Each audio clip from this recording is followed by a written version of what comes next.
Another parade, another bloody negotiation. Smiles, everyone. We must be careful how we present ourselves. Why did Divine Victoria call the Exalted Council? She's kept Orlais from bothering us for the last 2 years. At increasing political cost, yes. She has done all she can, but the Exalted Council has become necessary. Orlais would control us, and based on their many marriage proposals, they have specific plans for you. Our real concern is Ferelden. They would see us disbanded entirely.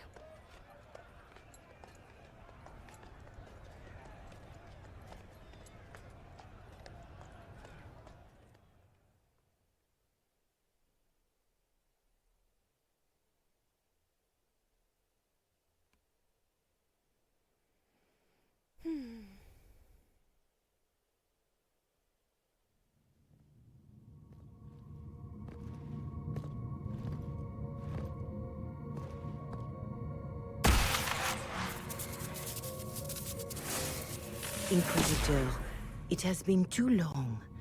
I hope the years have been kind to you. How have you been, Mother Giselle? I spent last summer in Emprise de Lyon, distributing food sent from the Exalted Plains. The Dales are finally recovering. Corypheus left a great deal of damage for us to repair. I appreciate your efforts.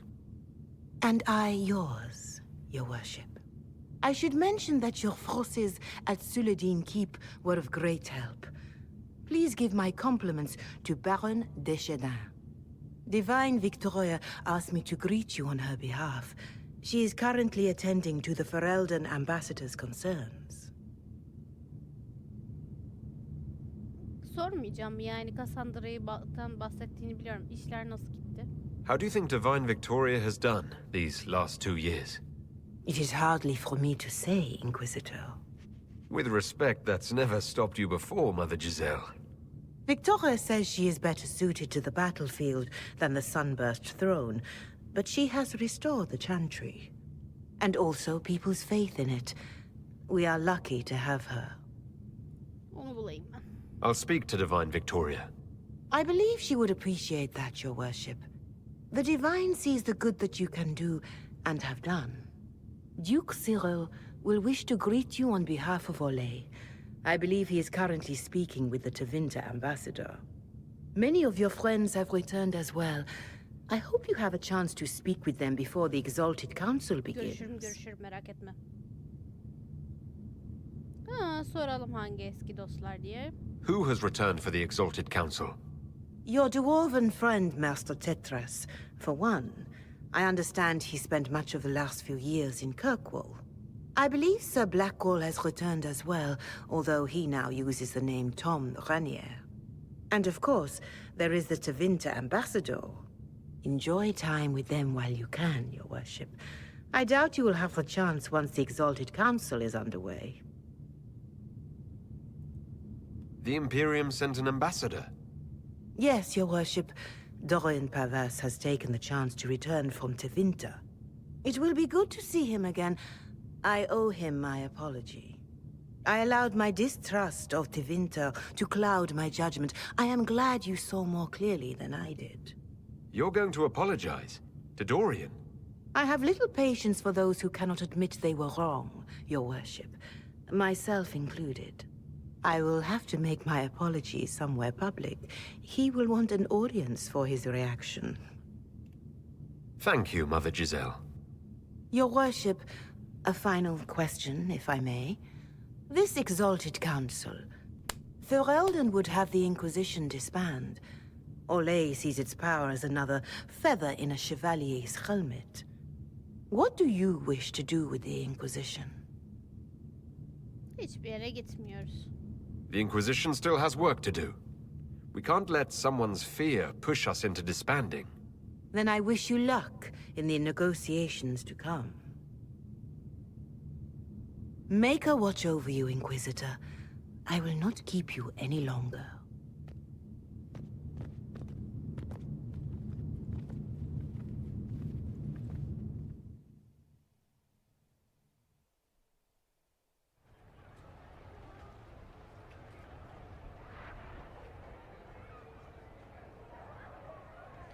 Şimdi bir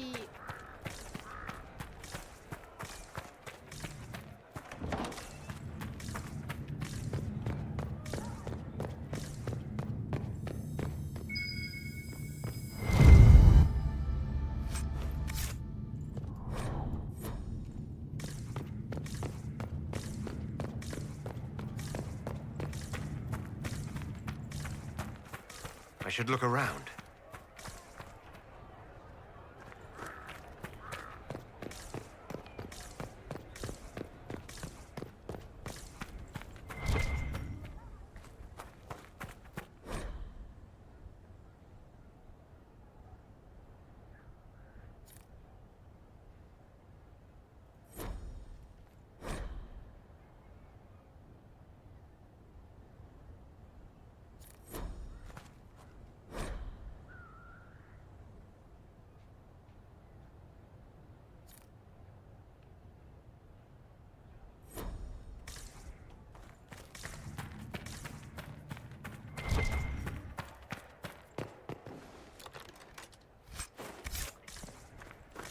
buruşturulmuş mendil ne ya?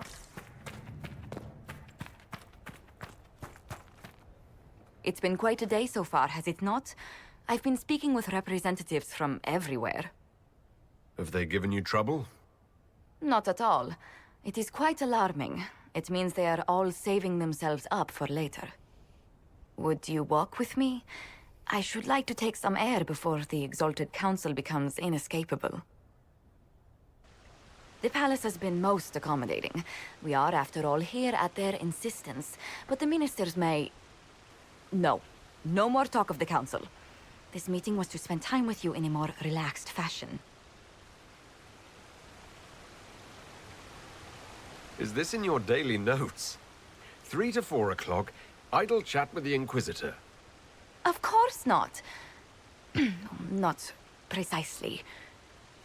The truth is, there is a small entertainment happening tonight, to which I may be able to find a pair of invitations. You'd like me to go with you? Very much so. In all the years you worked with Orlais, you had so little time to enjoy its culture.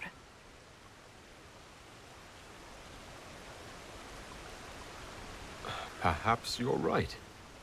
These meetings and talks don't allow for much leisure time. And then back to Skyhold without a moment's pause to take in where we are. With all that's been happening, I promised myself a single evening out. I'd very much like to go with a friend. And what is this small entertainment? Something to ease our minds. I would very much like to surprise you with the details. Thank you for thinking of me. I'd be delighted to attend. Splendid. I will arrange things at once. The past years have been so busy. We have earned at least a few moments of rest. A calm night out sounds... Oh, bravo! Bravo!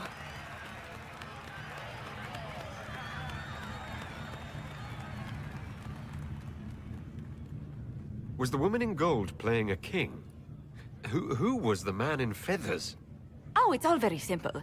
The first actor's mask is determined by... well, I will lend you the program guide. But tell me, did you enjoy the performance? That was one of the greatest things I've ever seen. Truly. That part with the glittery... And they actually set fire to... Yes, I truly enjoyed it. Then I call tonight a great success. Oh, look! The encore signal!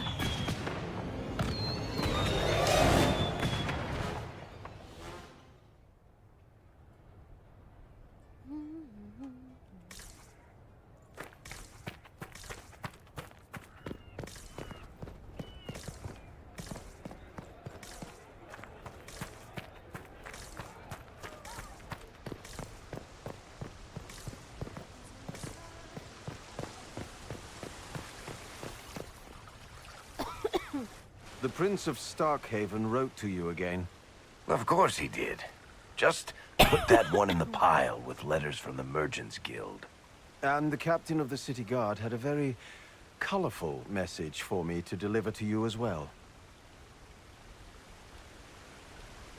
Inquisitor! Andraste's ass, am I ever glad to see you?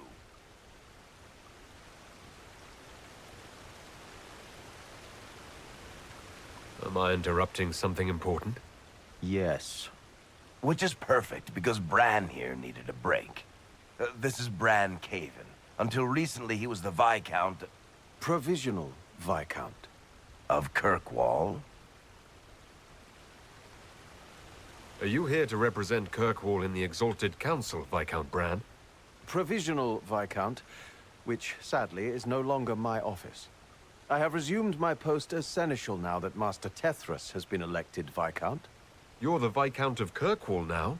Well, it seems the two of you have a great deal to discuss. Why don't I just leave you to it? So, it turns out, you fund enough reconstruction efforts in a city-state, the nobles give you the worst job they can think of.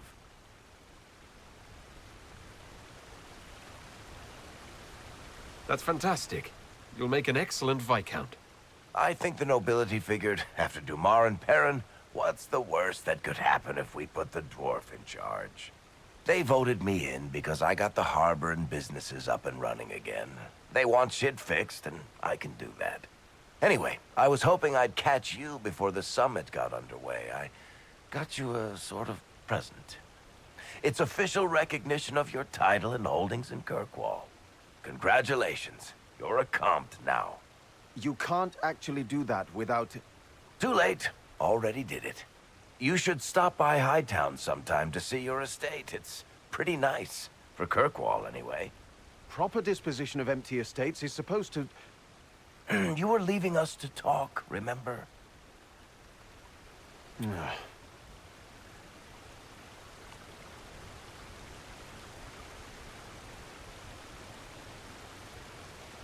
This is possibly too much, Varric. I don't know what to say. That's nothing. Practically nothing. Don't mention it. Oh, that reminds me. It's the key to the city. You can't give that away without approval from the council and a special ceremony. It's just symbolic anyway. It controls one of the giant chain nets in the harbor. Really? That is so much better than I thought. Deneyebilir miyim?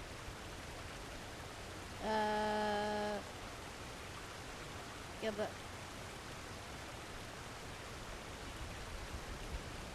Thank you. I'm touched. A little bit horrified by this key now, but still touched. Please don't give anything else away.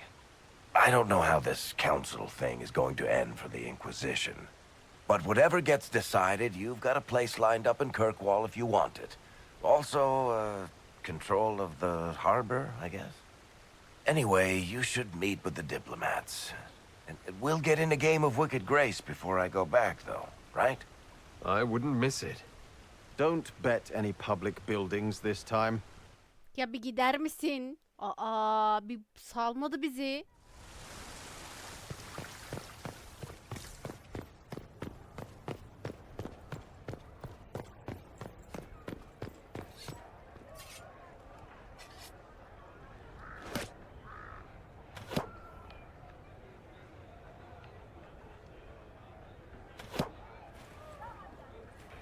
Fashionably late. I thought you weren't gonna show.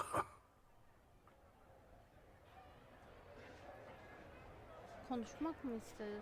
You wanted to catch up?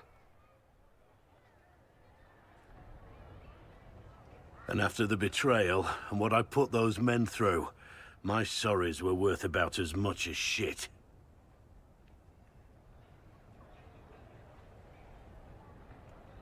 Are you glad you at least tried to apologize? It's hard to say. I go back and forth most days. They needed to know that there's a way to come back from anything. And I wanted to help them if I could. I thought going up there on the gallows was difficult. This was worse. 100 times worse. Anyway, it's nice to be back.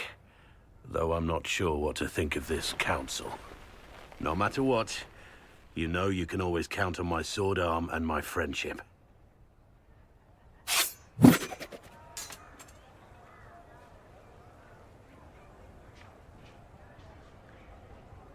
Bir de ben deneyeyim. Your aim is atrocious.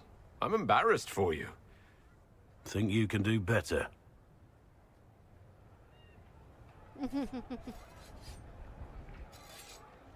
İyisin değil mi? Inquisitor? Swift and cunning, her arrows cut you down to size. Skirt lies hard and talk about taunting. Life's a light will fade your eyes.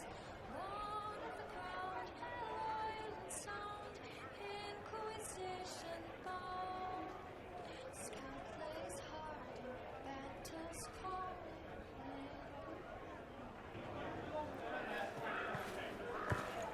Inquisitor, I see you have time for afternoon refreshments. Did you know that a merchant in the courtyard is selling gemstones the same color as your eyes? What an odd thing to say. I must see this for myself.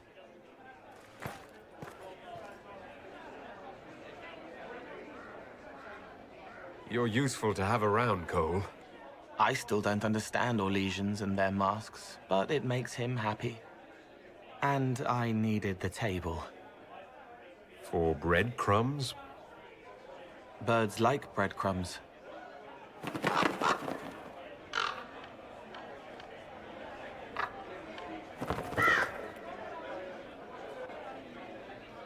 Oh, Cole, good day. I didn't see you there. But I saw you, as lovely as your songs.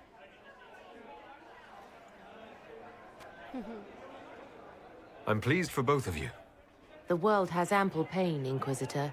The kindness found in Cole is rare indeed. Her songs bring happiness to those who hear, and I can make her happy in return. Well then, carry on.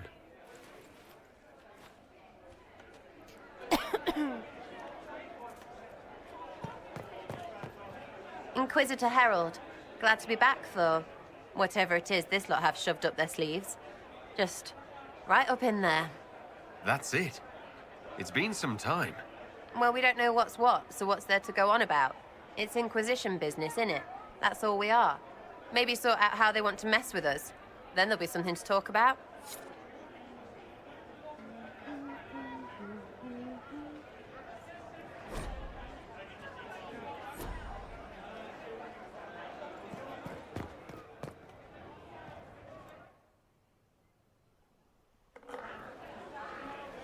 Your Worship, I'm glad you're here. Listen, I need you to keep the Chief distracted while we sneak this dragon skull through the room behind him.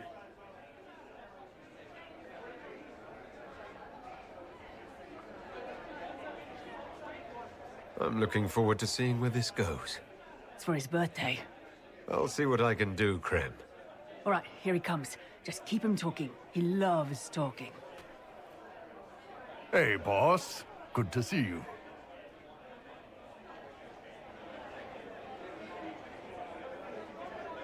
Do you think news of the Exalted Council could affect the lyrium shipments from Orzammar?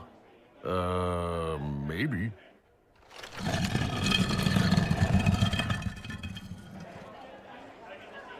Did you know that Ferelden has its own names for lords? The country is divided into Ternirs governed by Terns. Inside those are cities and Arlings ruled by Arls.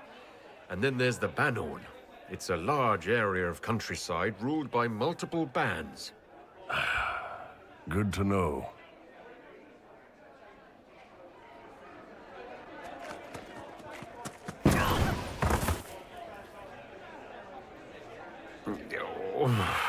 I'm sorry, I can't do this.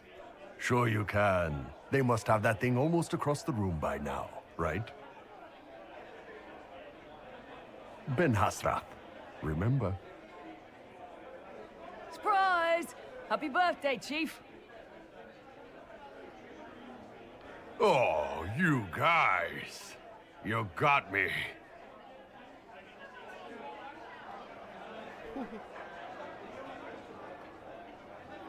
By Cassandra.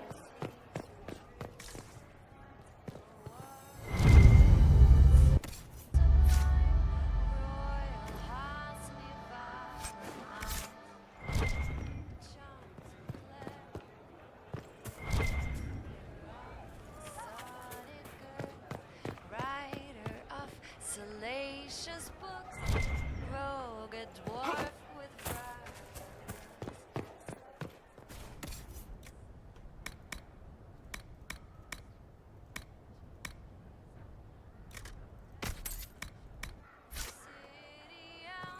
skeptic born into lovely land. King's countrymen amazed.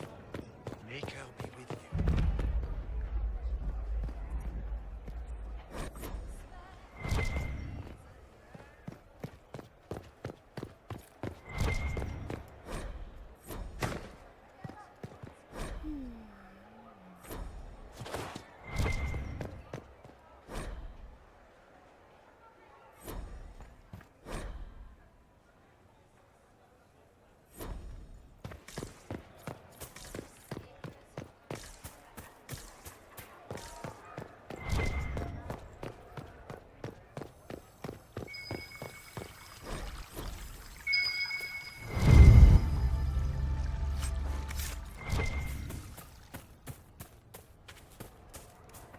Nereden de bir yerden tırmanabiliyordum ya.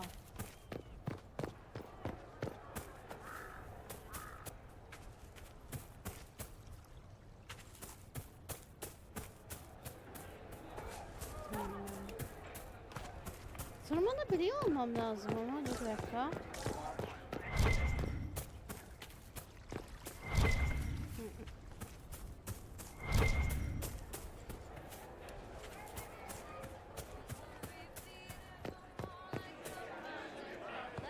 Who led his men through the Inquisition?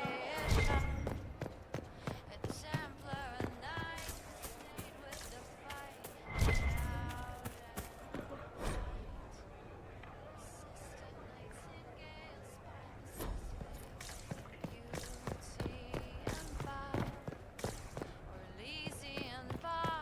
Tender and hard.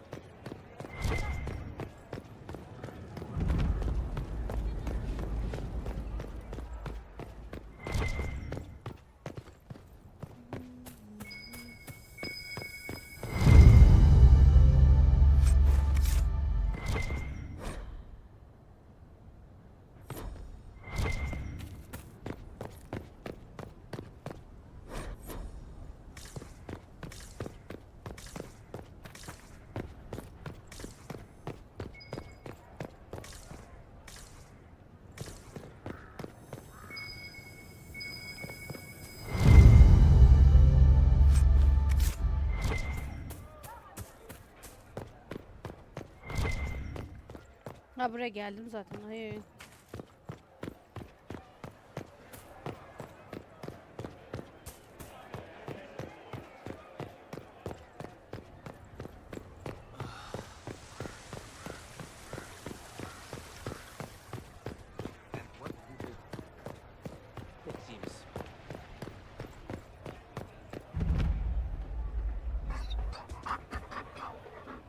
You there!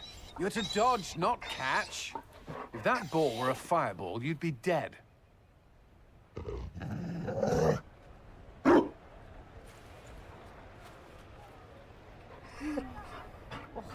You found a dog? They don't breed Mabari in Olay. The merchant said he was abandoned. Perhaps his owner's tired of the novelty. Tire of you? With that positive attitude and fetching ability? He's not supposed to fetch it. I don't think you understand how this works. Another Ferelden trapped at the Winter Palace. I couldn't leave him to that fate. Besides, I think he likes me. You could take him to Ferelden sometime. He should know where he came from. I did promise my sister a visit. She might try to spoil you. Remember who you report to.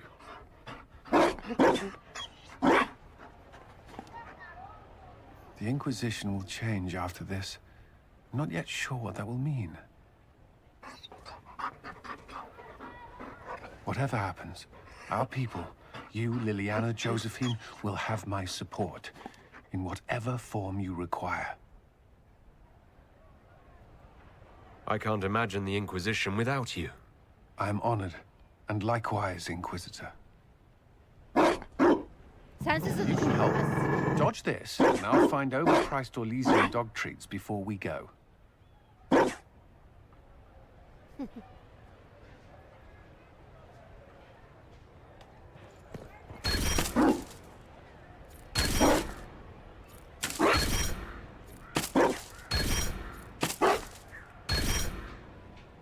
Daha kalmadı mı? Ha.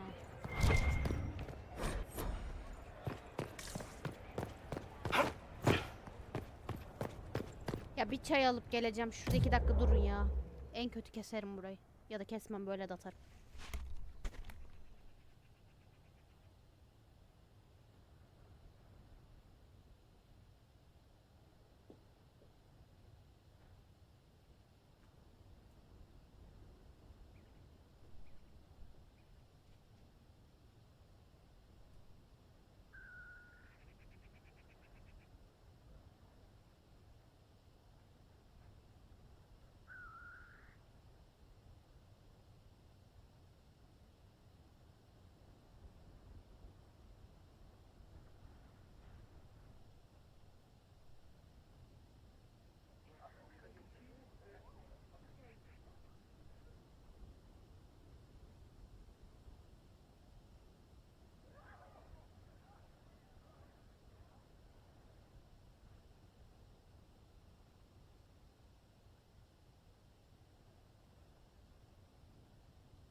Will you walk with me?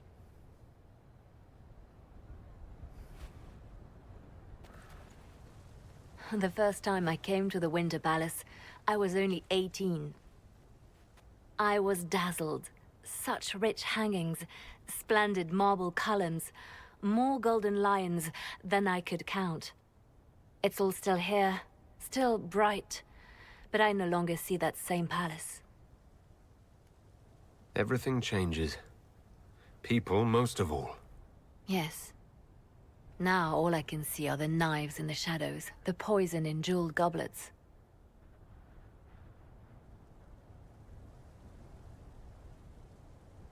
They seek to tear the Inquisition down. You feel it, no? Fear.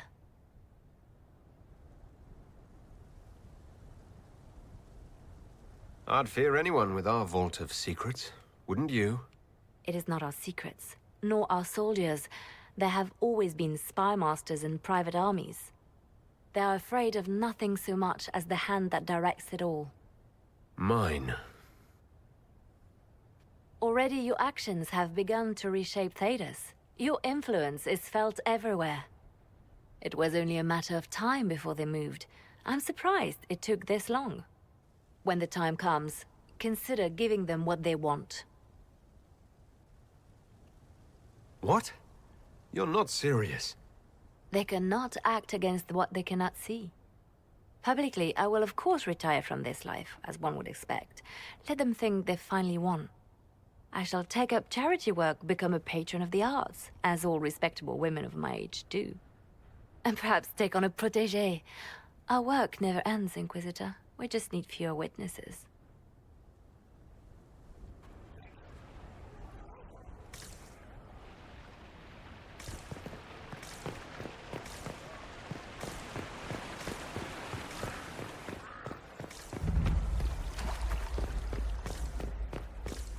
Thank you. Hadi sonunda.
Darling, you made it. Excellent.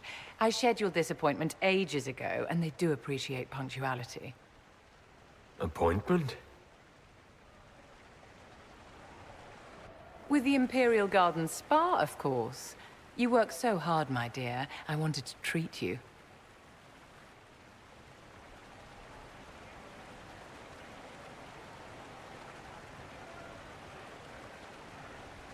I've never heard of a fancy spa serving elves. You are the Inquisitor, darling. Savior of the Empire.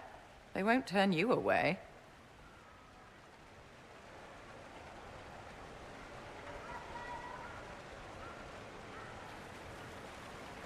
What are the cheese wheels for? It pains me that you even have to ask. You've clearly been living too long in barely civilized conditions. Did you hear something? Relax, darling. It's spa day. How have you been? It seems ages since we've spoken. How are your international relations with our favorite Tevinter Magister-to-be?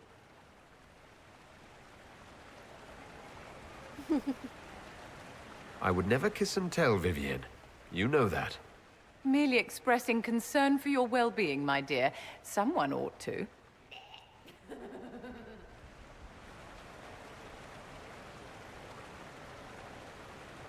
You must be keeping very busy.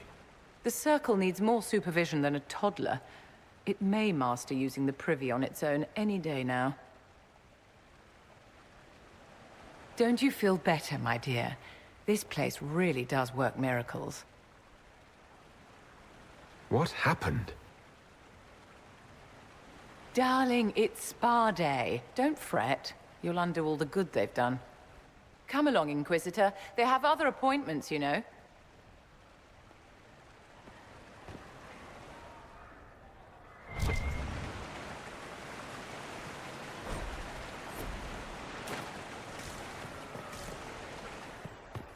Merhaba gençler.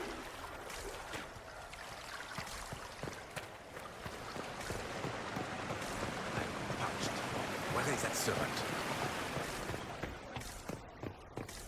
Balroyo must be here.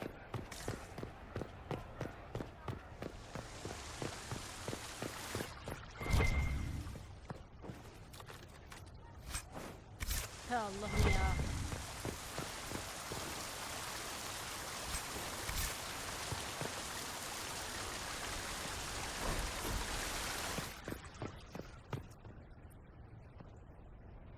Orlais is on your side, Lord Parvis. The Inquisition support is not a thing to lose lightly. Which is why the Orlesian court is circling it with a net and collar? But you'll have to excuse me. I see an old friend I must greet. Inquisitor, how long has it been? Don't actually tell me. I despise feeling old. It's good to see you, my friend. You arrived ahead of me. I hope all's well? It's everything I expected. We've been spared the burden of surprise. Orlais wants the Inquisition tamed, Ferelden wants it gone, the Chantry meddles, and Tevinter sends but one ambassador. That's me, by the way. A reward for my interest in the South. Thankfully, Ambassador Pavis is a token appointment. Call on me as you like.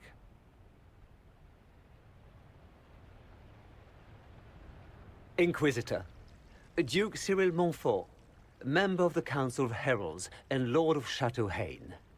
I have long followed your work. It is extraordinary. Is that sentiment shared by the rest of the court? Of course. Orlais wishes only to offer respectful guidance to the Inquisition. Does your grace feel the Inquisition should continue to rule itself? I would rather see the Inquisition join us freely than be carved into pieces for the chessboard. I have not forgotten Justinia's death. I had friends who perished at the Temple of Sacred Ashes. More than the good you have done, it is the good we may do together I don't wish to lose. Whatever happens, Inquisitor, I wish you well.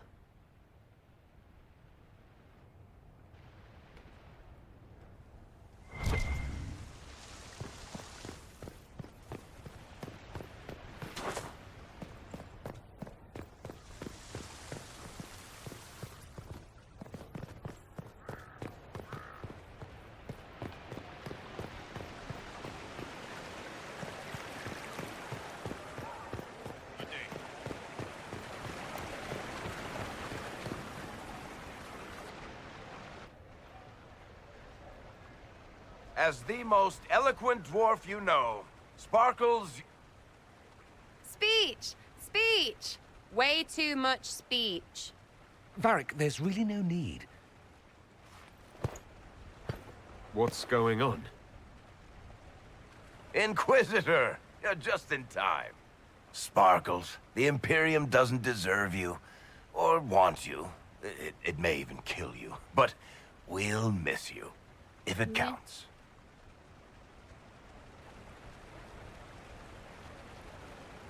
And you didn't know. Okay, folks. Time to take the party elsewhere.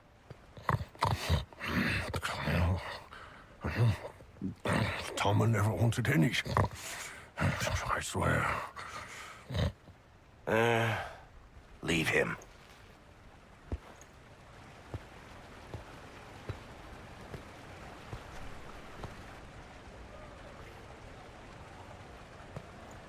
Evet Dorian, neler oluyor? Sıkıntı var. Seni tanıyorum. It's true. When the Exalted Council has ended, I'm going back to Tevinter. For good, this time.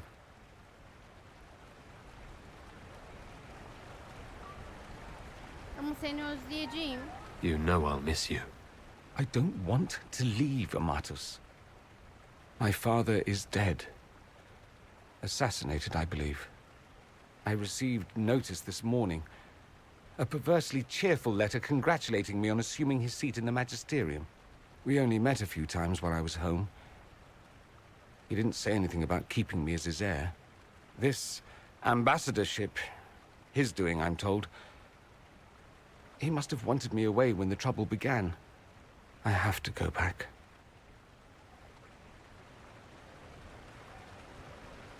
Dur onu sonra sorarım. Bir dakika. So you'll truly be a magister? Oh, yes. I can't wait to degrade the magisterium with my presence. A new outfit is required. And then what? I find my father's killers and kill them back. Then I find those giving Tevinter a bad name and kill them. They're most likely the same people, so that should make the job easier.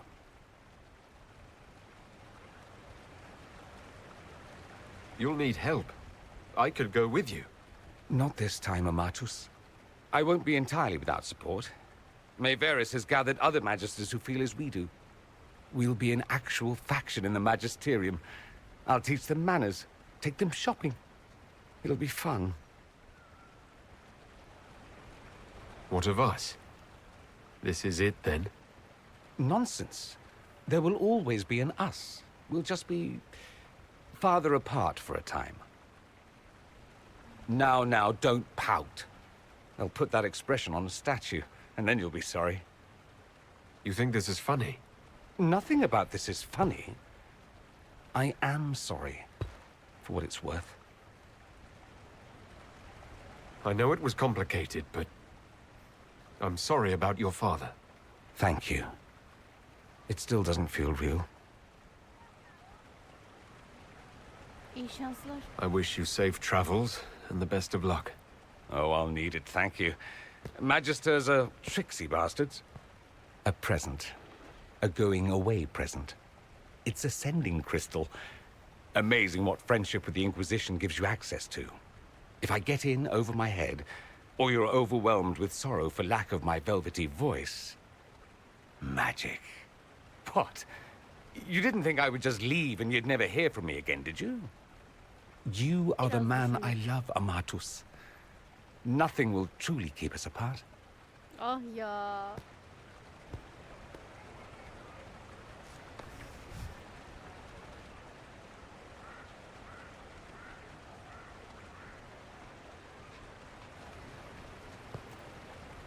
Kendine dikkat et. Now let's finish the good wine before the others get back.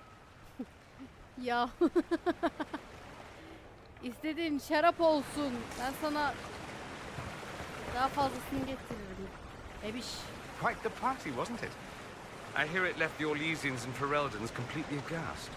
Andraste's herald, the Inquisitor, toasting a Tevinter Magister. Not a bad scandal to leave on.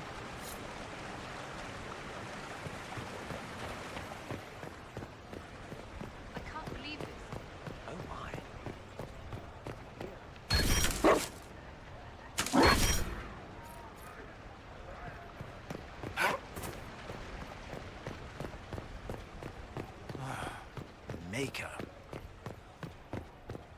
Since so many gather in this place.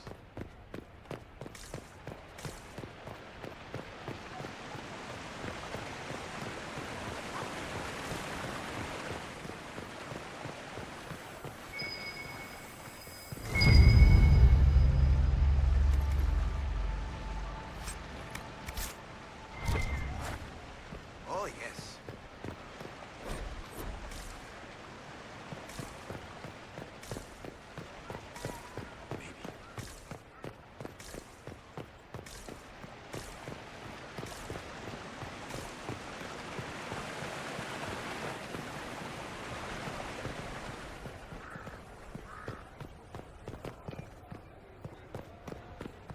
Well met. Ya oğlum. Allah Allah. Oh, Çekil yes. be. Will it matter? I don't think they knew.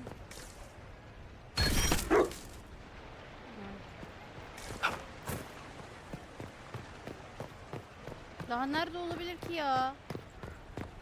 Başka nerede bulmam gerekiyor?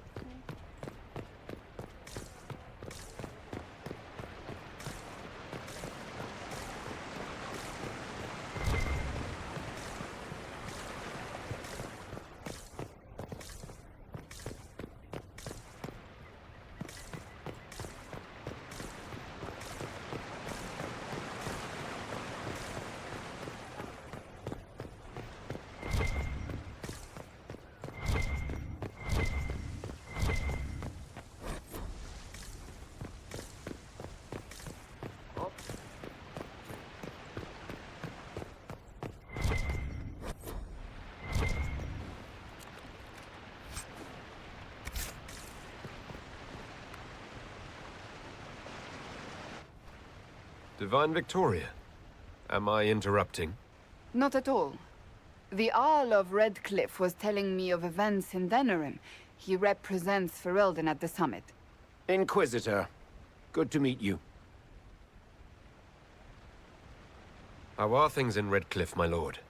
We still come across scars left by the Venatori, but the land continues to mend. I'll try not to keep you from more important matters. Very well. We'll continue this later, your perfection.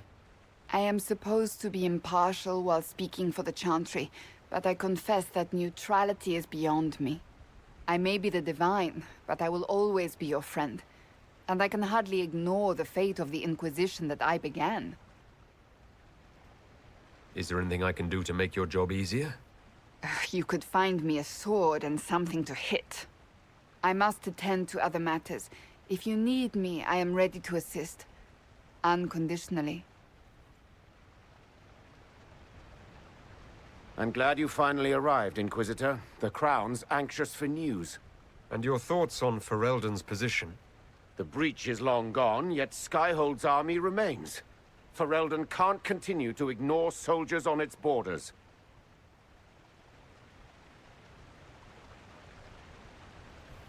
I appreciate knowing where Ferelden stands. You are owed that, Inquisitor, especially here. These Orlesians will talk circles around you before you get a simple greeting out. I won't keep you longer. We'll have words enough when the Exalted Council begins.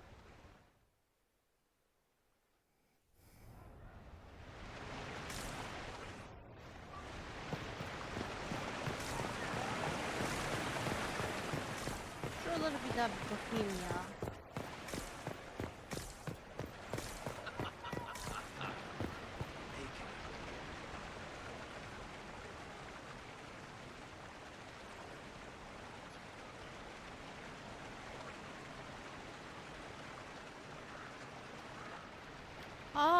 Şimdi hatırladım. Ben şeye çıkmadım ki. Dur. Buradan aşağı atlasam ne olur? Hiçbir şey. It's been a while since so many gathered in this place. Thank you.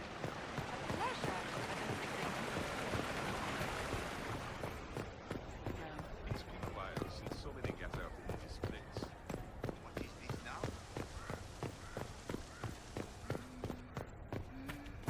Bu tarafa hiç gitmedim ben. Ha, burası kapalı. Tamam.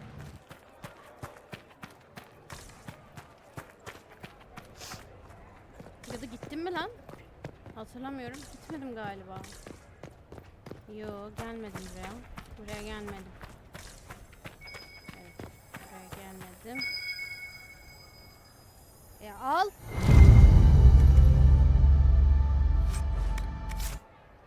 Buraya bakayım şurada. Hatta bak kitap var.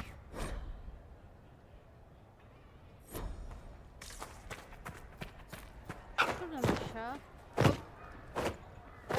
Hop. Şuradan aradan.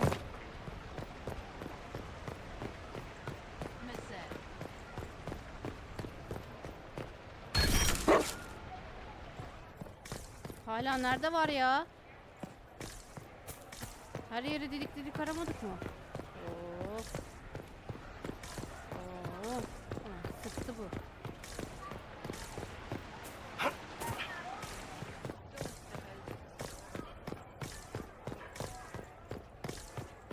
Buralara bakındık. Buralarda yok. Üst tarafta da yok. Alpha Valroyo must be here.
careful, Inquisitor. We have a ways to go yet. Aa, ben Cassandra ile konuşmadım değil mi? Bir Cassandra ile de konuşmadım. Parched. Where is that servant? Çekil lan. It's been a while since so many gathered in this place. Taran tan tan tan.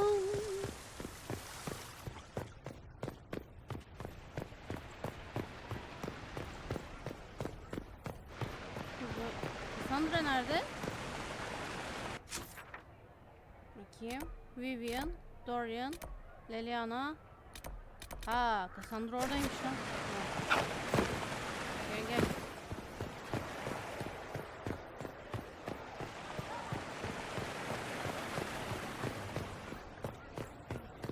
Always afraid to mingle. Acrobat Royal must be here.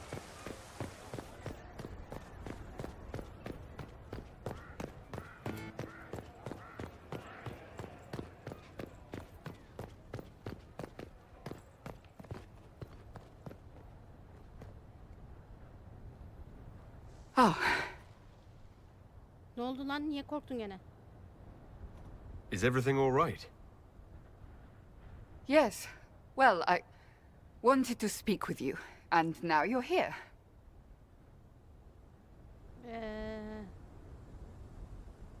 Dalgın görünüyorsun. İyi misin? This seems serious. It's not about me. It's about you. Benimle ilgili mi? Ne alaka? Ne oldu? Maybe you should sit. I can stand. Maybe I should sit.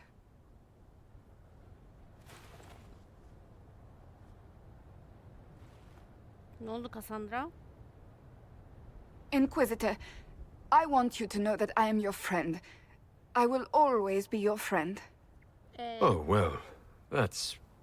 So I hope to give you sound advice on this momentous day. Do what is in your heart, my friend, no matter what anyone might tell you.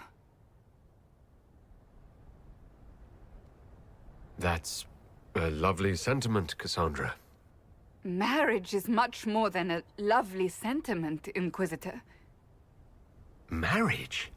Of course, Dorian being Tevinter will raise eyebrows across the Empire, but if that is you... You're not proposing to anyone. I am going to kill Varric. Why do I believe everything he says? Why? Bunu sana Varric mi söyledi? He said I was going to propose. He mentioned a proposal. I suppose I filled in the blanks. Or he did this on purpose. That dwarf gets entirely too much joy from my discomfort. I might get married. I've thought about it. I suspected as much. Being Inquisitor has brought you good things. Many good things. Ama bazı şeyleri benden aldı götürdü. But only a few have been by your choice. Take what happiness you can from those and do not let them go. That is all I meant to say. Advice from a friend for the days to come.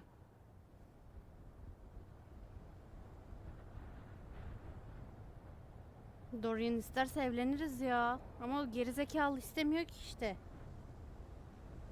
Beni de deli ediyor. Abi bu nasıl bir seviye atlama sesi ya? How did Varric, of all people, become the Viscount of Kirkwall? A mystery for the ages.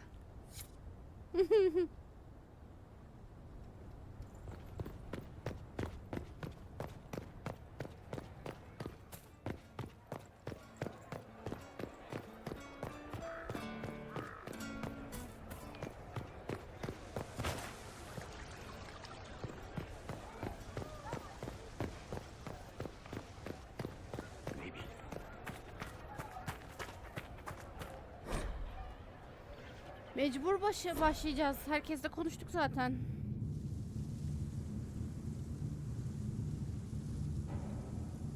Thank you, Your Holiness. Now, Artigan, as to your concerns, The Inquisition established an armed presence in Ferelden territory. You outright seized Caer Bronach in Crestwood.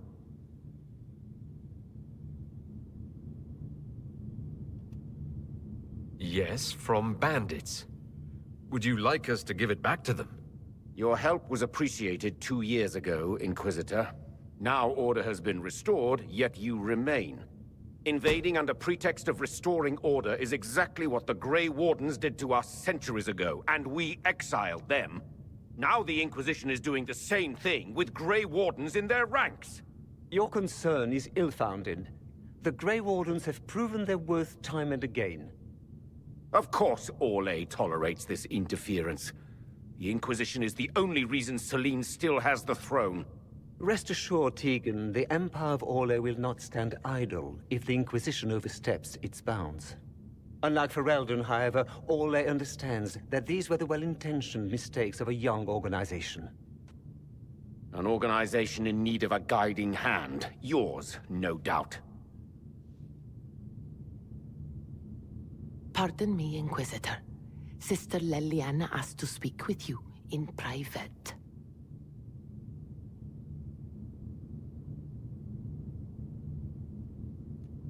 Something has come up. I'll be back. What? This is highly irregular. Are we not even worth the Inquisitor's time?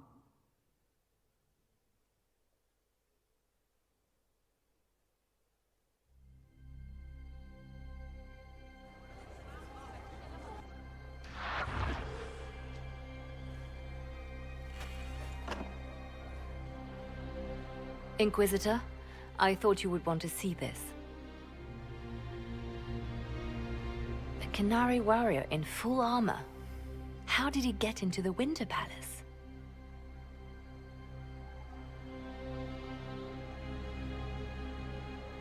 Would the Iron Bull know anything about this? I asked, and he is as surprised as we are. He says that if this were an official Canary operation, he would know. That suggests we're dealing with a rogue faction. We need to find out what's going on. Can Josephine manage the diplomats while I look around? She will be fine. It's all speeches and posturing for the first few days anyway. I will ask Divine Victoria to call a recess for now. I will also have our friends ready themselves for battle if need be. You think that's likely? I think the Exalted Council may be more exciting than we expected.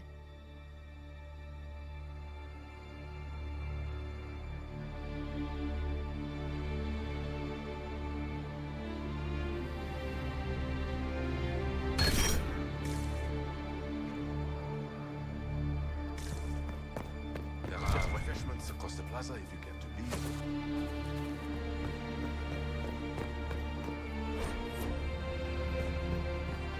Please move along. There is nothing to see here. Allah'ım. O neydi lan? It looks like he came down over the railing.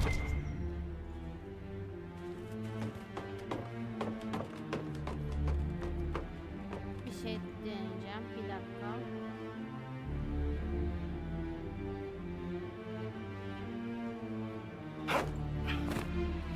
Olmadı. Bir daha deneyeceğim. Biliyorum oradan tırmanmam gerektiğini de. Niye sıçramadı? Sıçrayarak mı şey yapsam? Böyle gel, yapış. Hop. Allah Allah. Neyse, tamam. Başlayacağım şimdi. Ha, şuradan atlayabilirim. Dur. Tamam. Tamam. Bir dakika. Şöyle gel. Buradan geriye gel. Gel. Şöyle. Ha. Şuradan. Hop. Yani.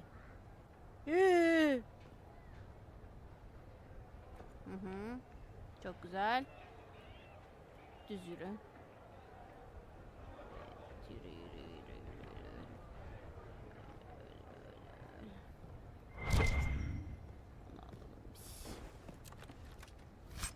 Parfüm şişesi mi? Allah kahretmesin. Düş aşağı.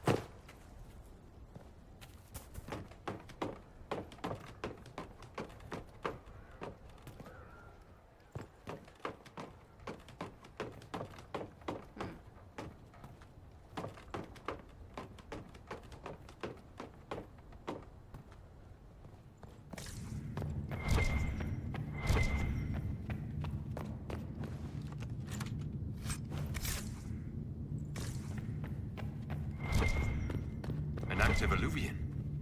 If I'm going through it, I'm not going alone.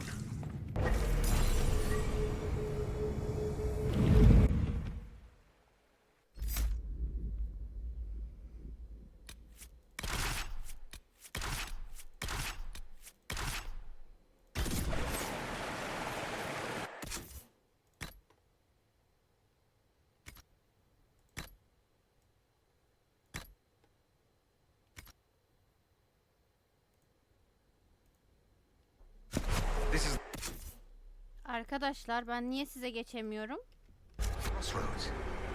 Morrigan brought me here while showing me the alluvions. I'd forgotten all the colors. Everything Geçemiyorum. is grey and murky to me. I wonder if it somehow looks different to elves.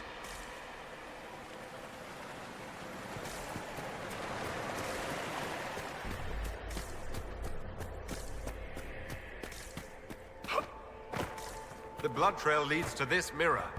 Good. Let's see where this Canary took his wounds.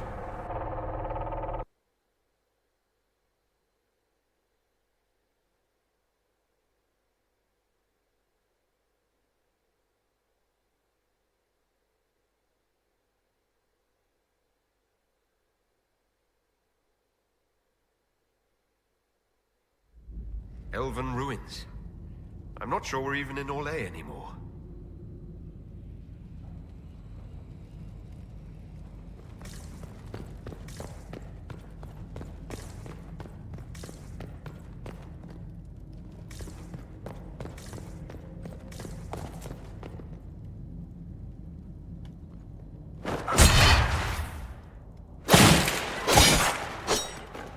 Oo. What? Dur, sonra.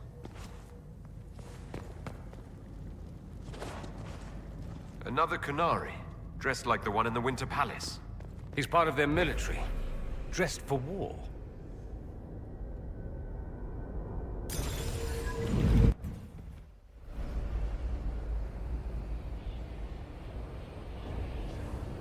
Ben buradan nasıl geçeceğim ki? Geçemem ki. Ne?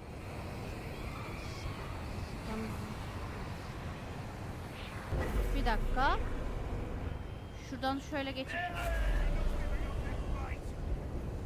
Olmuyormuş. Peki çok özür dileyerek... Şöyle atlayabiliyor muyum? Yok. Atlayamıyormuş.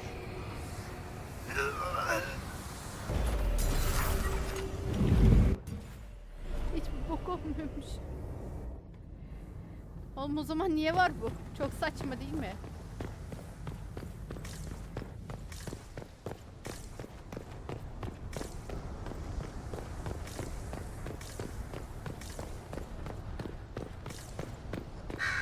Aa mesela burada da var.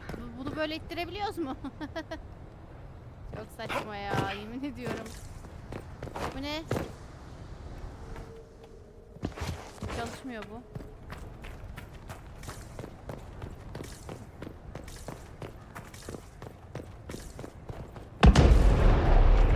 Scorch marks everywhere. This is the work of a mage. A powerful one. I can still feel the heat crackling. We need to find out why these Kunari were here. Over there, Kunari. If we want to know why they're here, we've got to get across to that island.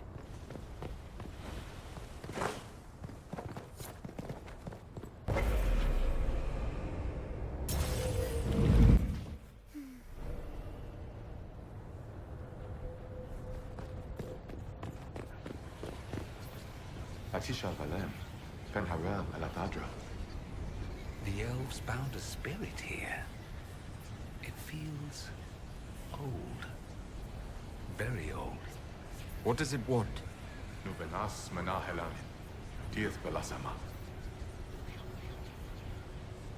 I'll try Elven. Andaran Atishan, Setheran.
think that spirit considered us intruders. It must have been set to guard something.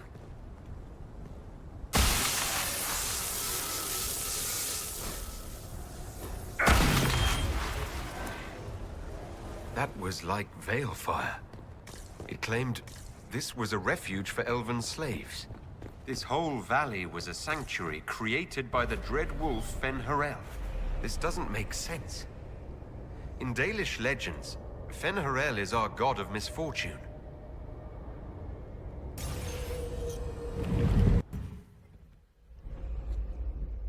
Demek ki değilmiş oğlum, yanlış tanıyormuşsun. Ne o? That alluvion only took us a short distance. That's the same lake we saw from the other tower. Has its uses. Move a lot of soldiers around quickly that way.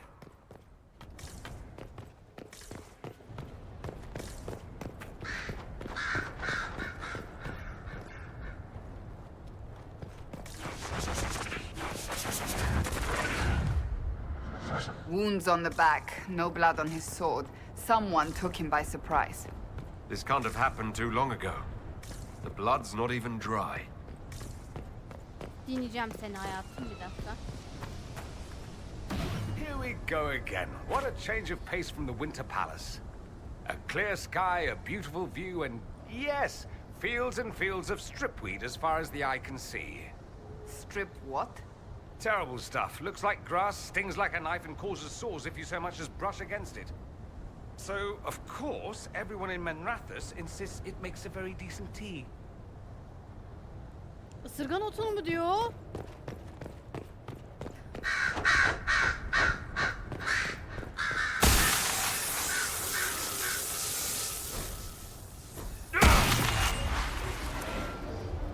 This is Fen-Harel, helping former slaves as a mortal, not a god. He took great pains to renounce his supposed divinity. Fen-Harel sounds like quite the rebel. The old elven gods must have simply loved that.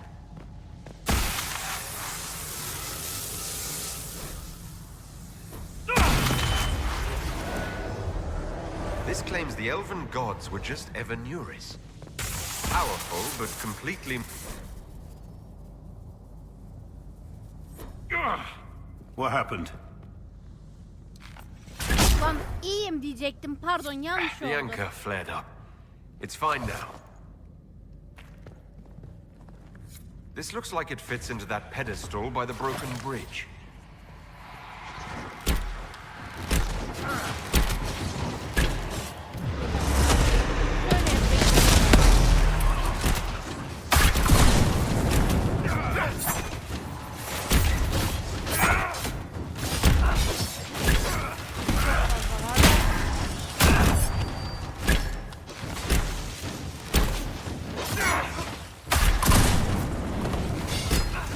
Oğlum beni sal lan, köşeye sıkıştım, bırak beni.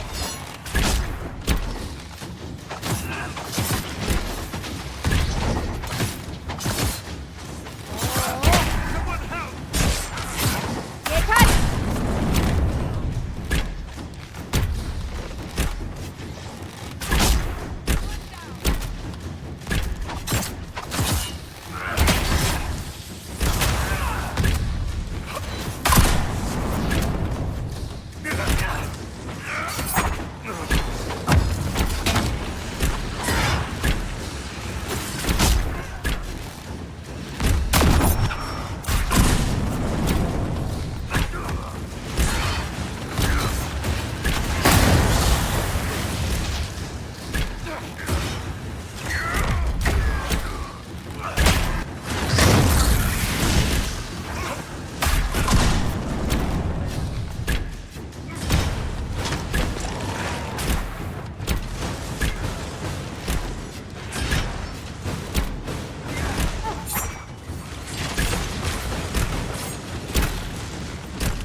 Çok karanlık lan. I mı? Hayır, basmıyor şu an. I wouldn't linger here. Merak etme, ben de çok hoşnut değilim.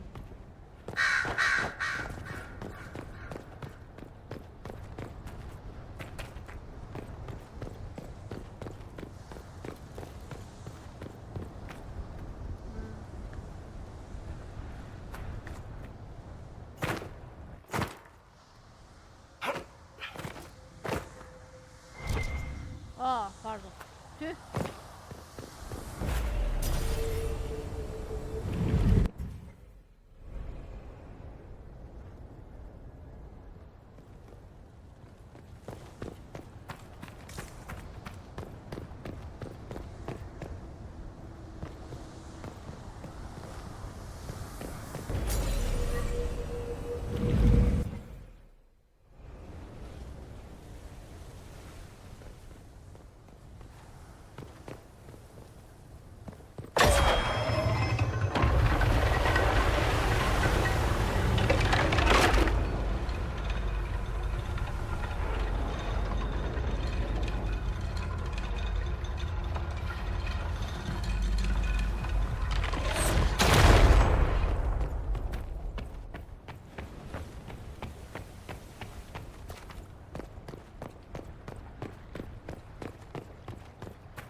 Kunari.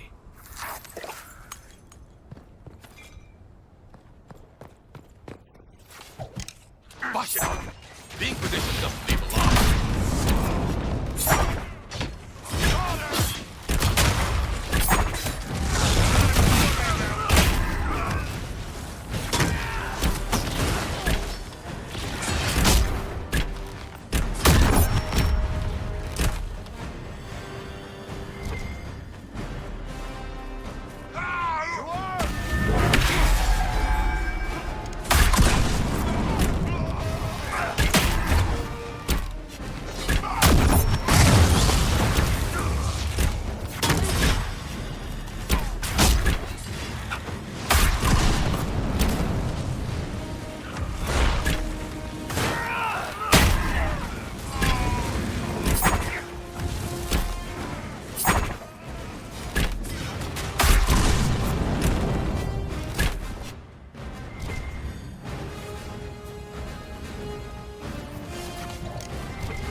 Yeter artık, öl lan. Aa! Tüh.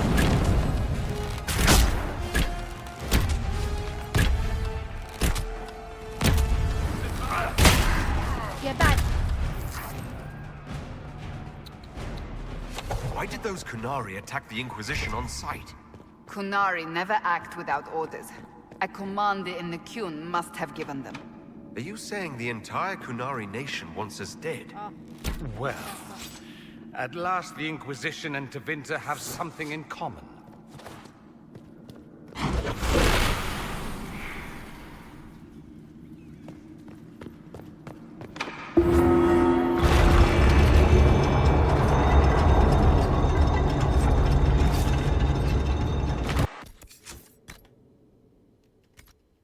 What's this?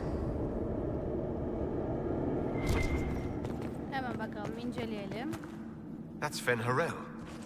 Removing a Dalish elf's Valasleen. But these ruins are older than the Dalish. Maybe the markings used to have a different meaning.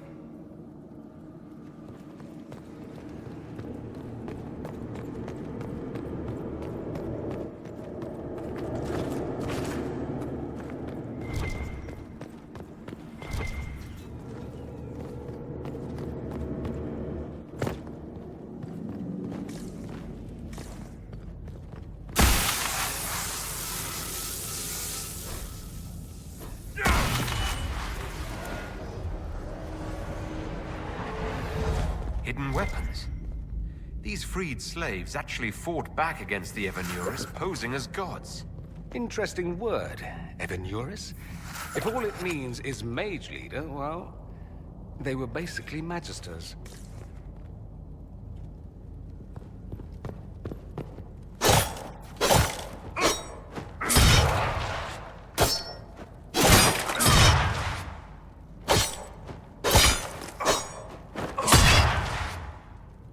Durmuyor mu burayı? Bir dakika, çekelim bakayım. Oo. Allah kahretsin, buymuş ya.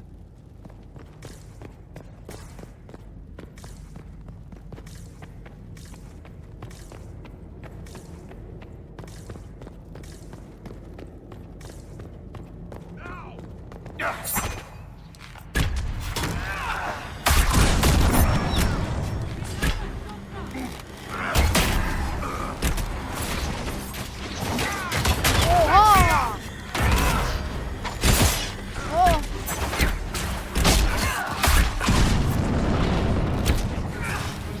Bana bak, senin ağzını evet, defol. Oğlum lan.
Dinleyeceğim Cassandra'yı, bir dakika.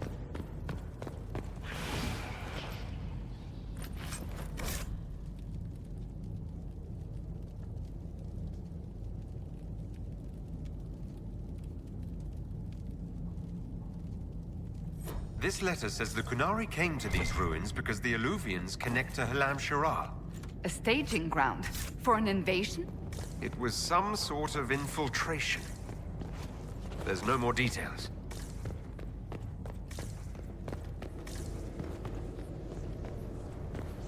Sonunda ne I diyorsun? cannot even tell you how good it is to be an armor again instead of fancy vestments. Bu kadar mıydı lan? Bu muydu söyleyeceğin?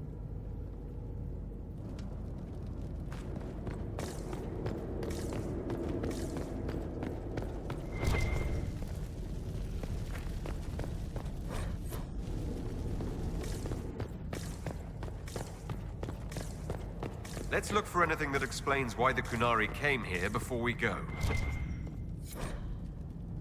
A note about an unknown intruder coming through an alluvion. They turned spirits against us, then fled. It must be a mage.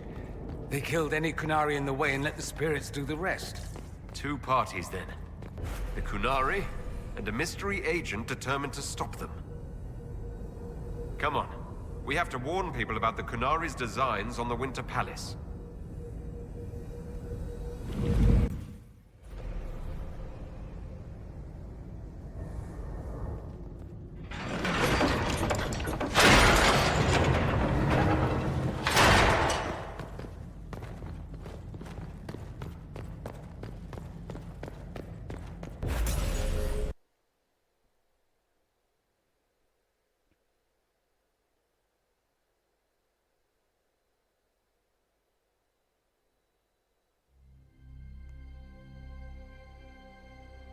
One dead Canary was bad enough. Now we have more, and they're hostile. This makes no sense. The Canary may not be friendly to the Inquisition, but they have no reason to attack us. They also have no reason to be here, or using illuvians at all. I've had the mirror placed under guard for now. Konsey için umutluydum. I just wanted the Exalted Council to go smoothly. We must ensure that the Kunari do not disrupt the negotiations. The Exalted Council is in a very delicate state. I'm certain you can soothe the nobles' ruffled feathers while we solve the real problem. Not when the Inquisitor insults everyone present by walking out in the middle of the talks. Our only advantage is that Orlais and Ferelden are divided in goal and grievance. If they unite against us, Divine Victoria will have no choice but to support their claims. We could lose everything. Could we use the Kunari threat to remind everyone how valuable the Inquisition still is? Not until we know more. It will be fine. I will attend to the Exalted Council. And while Josie does that, we will investigate.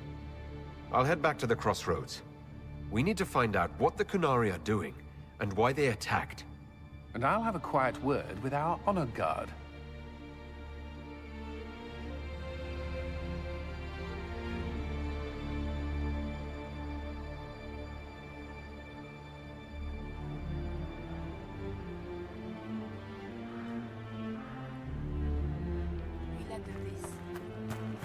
Abi şu elimdekileri bir satayım mı? Bir dakika. Orayı kapatmadıysanız.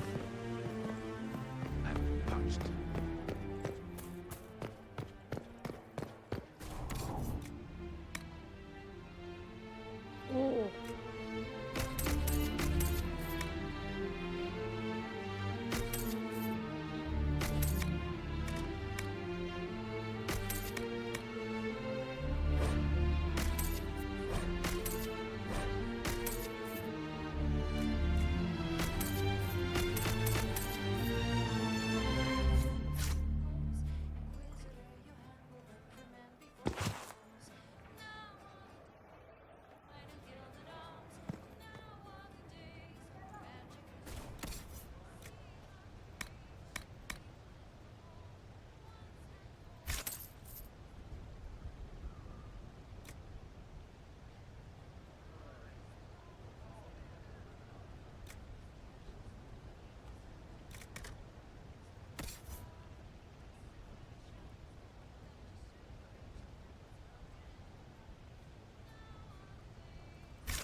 Ha bu çift el.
Kunari!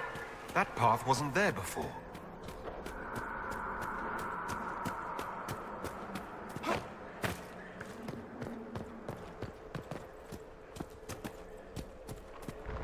Arkadaşlar bir dakika.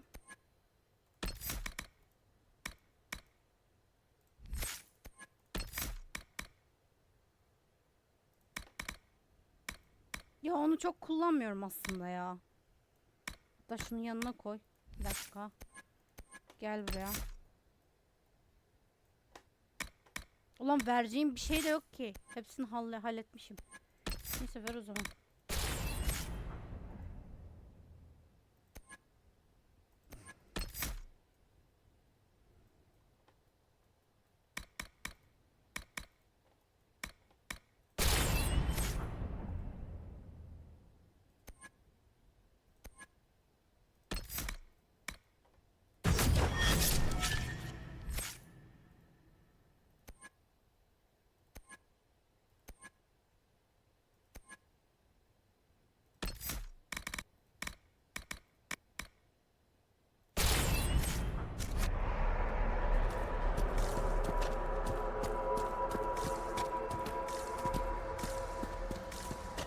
Ne bu?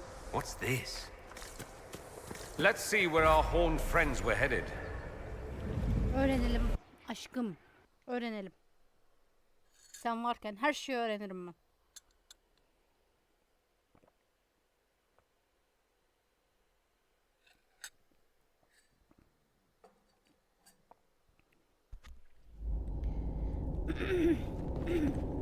Those Kunari can't have gotten far. Be ready. Allah lan az önce gördüm şurada ha.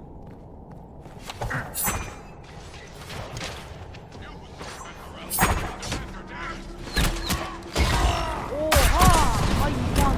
Hayvan!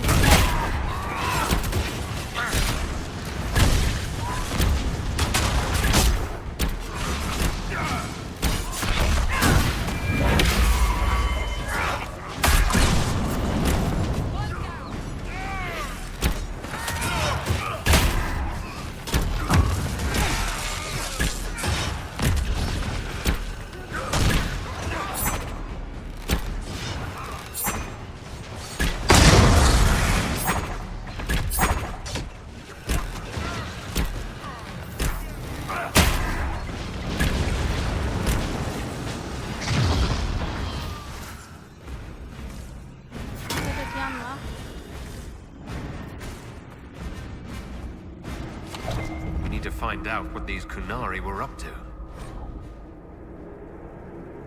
So let's go see, shall we?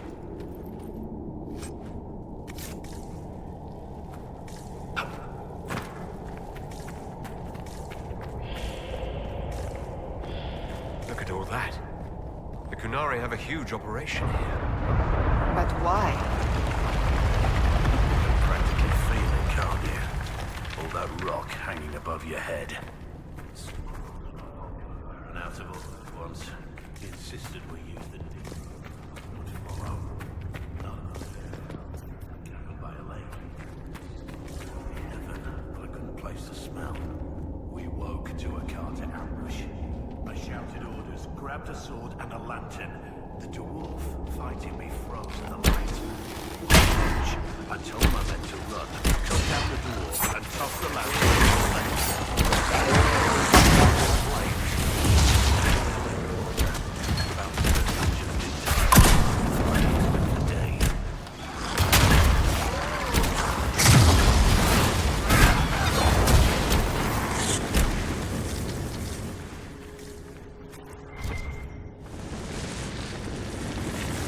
pitch black and full of monsters. Lovely.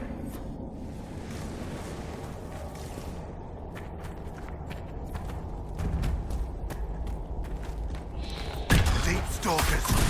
Don't get surrounded.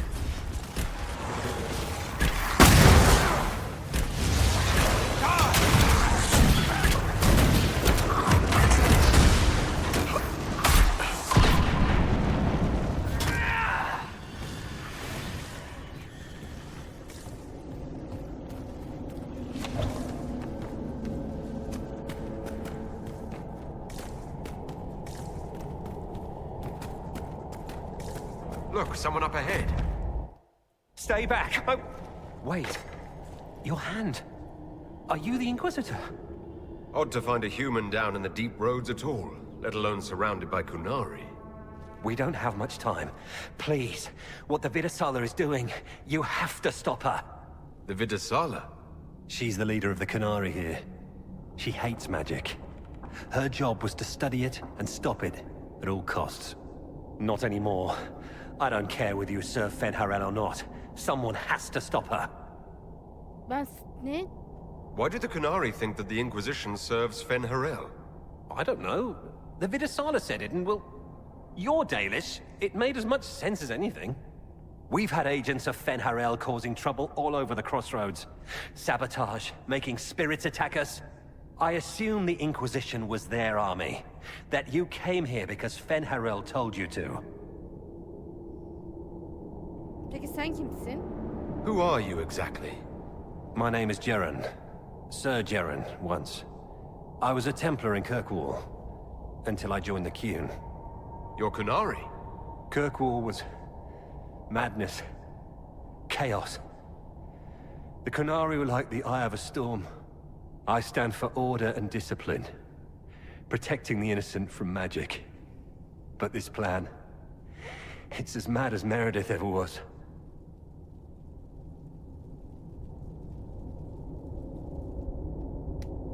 What do you mean? This Vidasala's not doing her job anymore.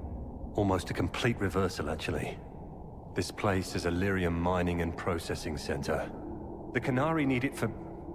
Have you ever heard of Sarabas? It's a mage.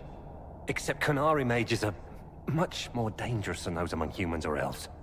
Even as a Templar, I'd never seen anything like the power Sarabas can unleash. And now Vidasala is giving them lyrium. A lot of lyrium. It's part of something she calls Dragon's Breath. There's more to it than that, but I couldn't find out what. The Kunari don't like it when you ask too many questions. Where are we? Why are there elven mirrors in the deep roads? This place is close to... something like a lyrium spring. The more we mine, the more there seems to be. As for the mirrors, I don't know. Maybe the elves were mining here too. What are you doing down here? The Kunari wanted me to teach them everything I knew about lyrium. Where it comes from, everything it can do, how we put it to use. I knew enough from my time in the Order. They figured out more. I'm not sure how. Maybe they got to the Carter.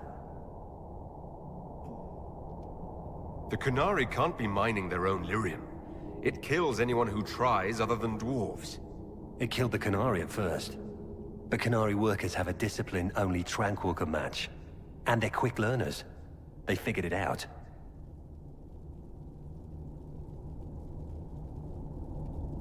I'm not sure how to stop the Kunari from using lyrium.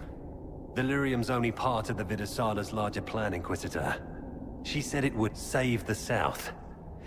That can mean only one thing. An invasion. This mine is the only source of lyrium the Kunari have. They're using Gatlock, the explosive powder in the round casks, to mine, so they don't have to touch raw lyrium. If you get the primers from Central Supply, you can prime the Gatlock and detonate it. The mines will go up in flames. All right, I'll try to stop them here. I doubt my blessing counts for much now, but make her watch over you. Deep Stalkers and Cave-ins will cut off reinforcements, but they'll still come when they hear trouble. You've got to find the Vidasala to end this war before it begins. There's no telling how bad things will get when I destroy the mine. You'd better get moving. I will. Good luck, Inquisitor. Let's go. We have a lyrium mine to ruin.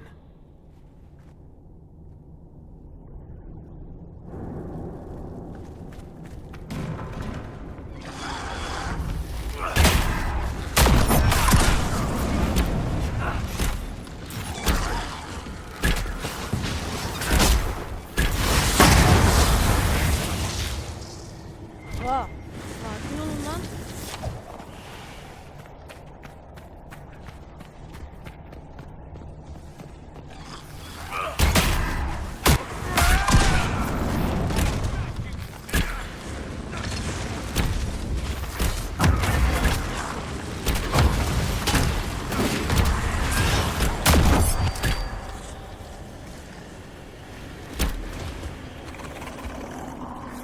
saw the Kunari make these things explode. Maybe we can use them to get out of here.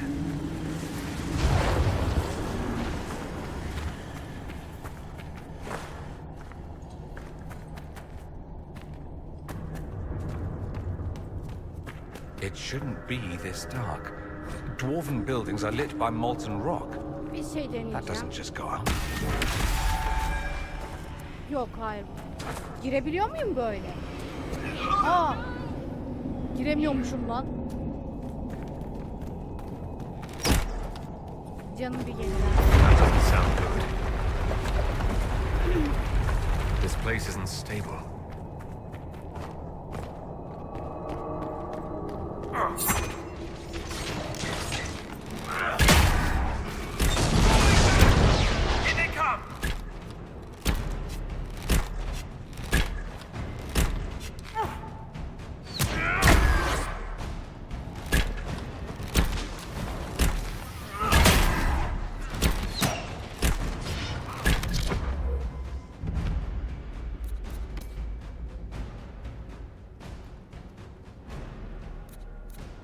Nasıl ya?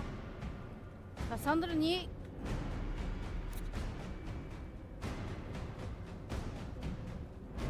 Ha, savun pozisyonunda onda. Lan neredeyim ben? Buraya nasıl geldim? Bir dakika. Cassandra'da şu davranış savunma değil, takip et diyelim. Çünkü kötü anlamadım.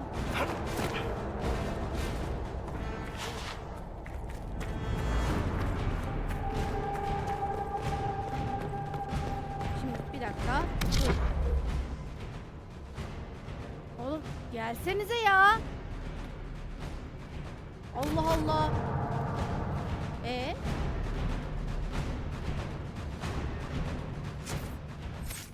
Davranışlar sabun ne ya?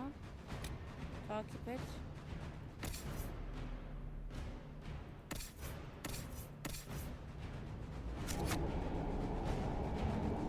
Bunlar niye gelmiyor? Neyse dur. Olsun.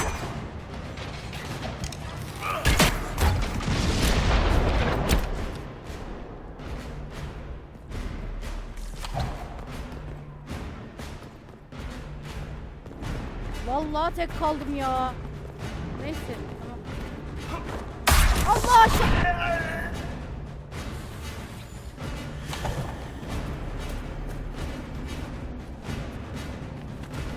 Ya abi oradan aşağı nasıl atlıyorum ben? Nasıl bir baka girdik? Geliyorsunuz değil mi? Ha.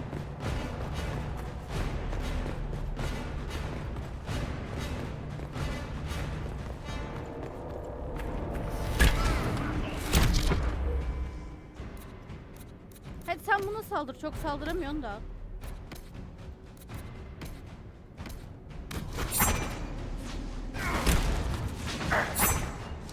Oğlum şuna eğim alacağım lan.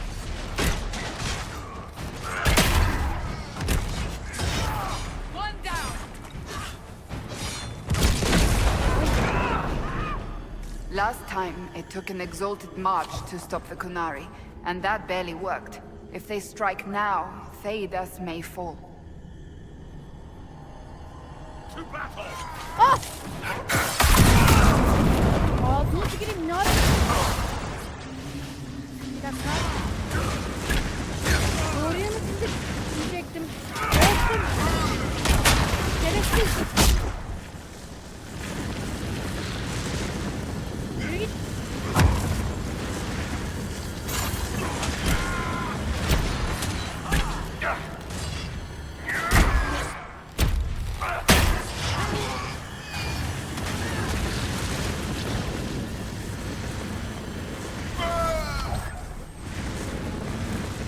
Tövbe estağfurullah ya. Aklım çıktı bir an. Cold stone, dark tunnels, and surrounded by extremely hostile Kunari. Not the place I've chosen for romantic homecoming, Amatus. Hayatım, biliyorsun ki ben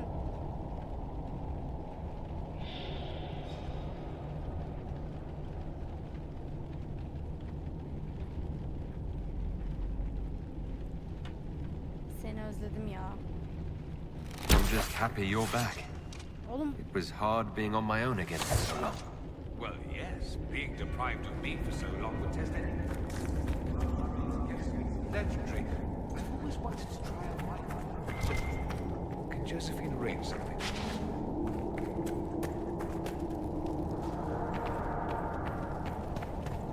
This cavern is barely holding together. Kunari, look out! So much you don't see. O zaman göster. Allah Allah. Manyaklara bak ya.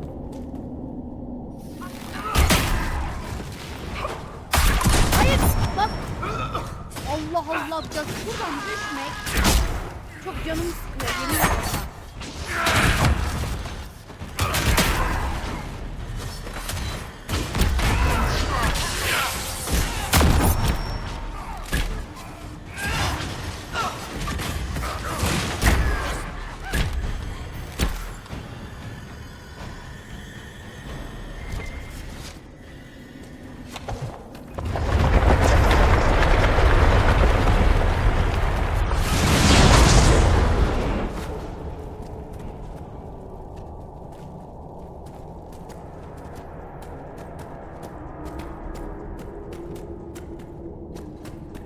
Ha, Godlock fünyelerini bul diyor. Nerede ki onlar? Dur bir dakika. Buldun mu?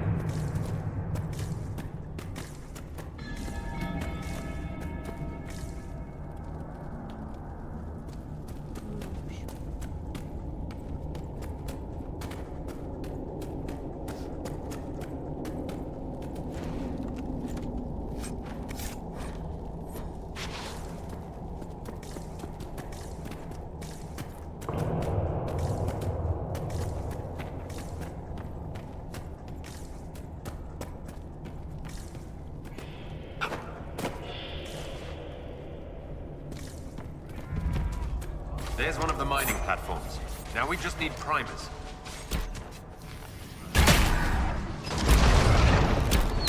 Someone help!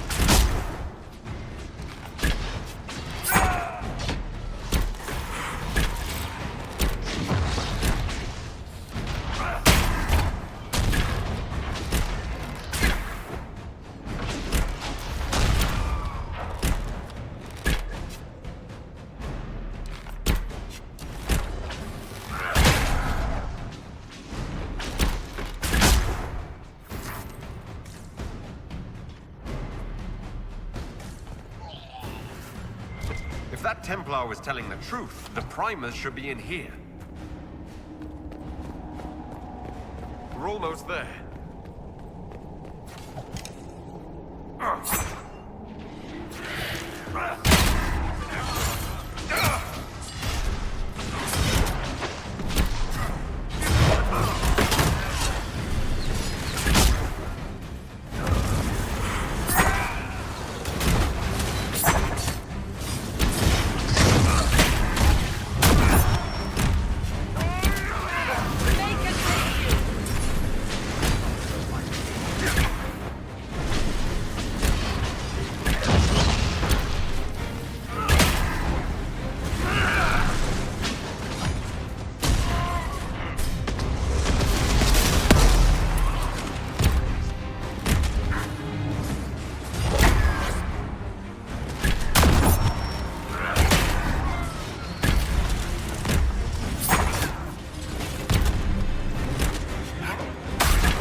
We've got the primers. Let's go explode some Gatlock.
Yeter ama be! Bana mı çalışıyormuşsun?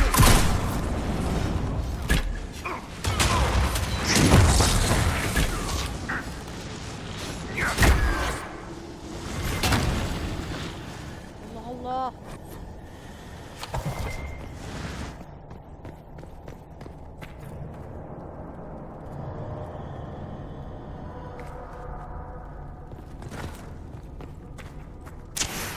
Kaç.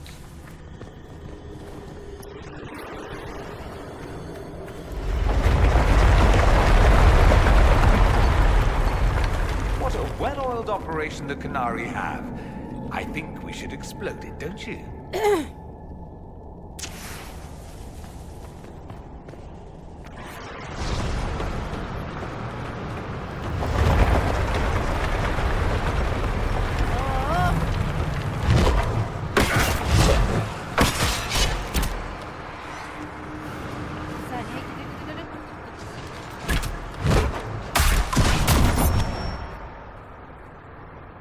Niye koyacağım?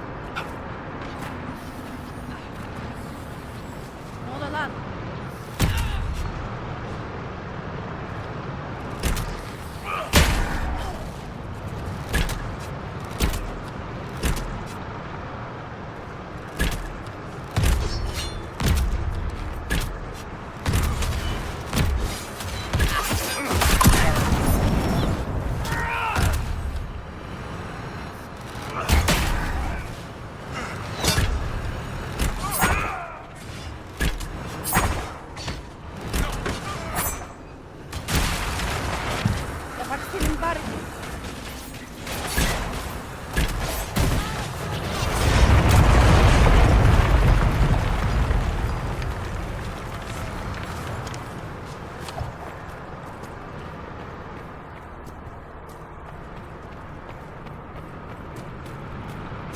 There's so much you don't see.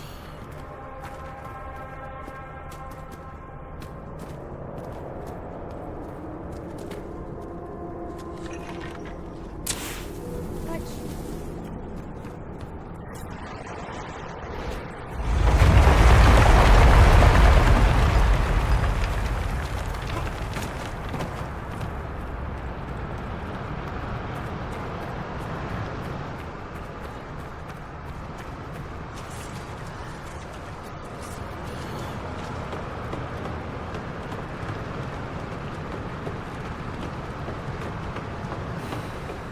Çekil, çekil, çekil, çekil.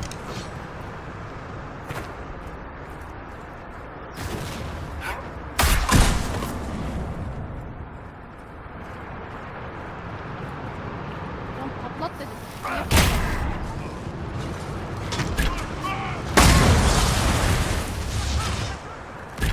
Oha, oha.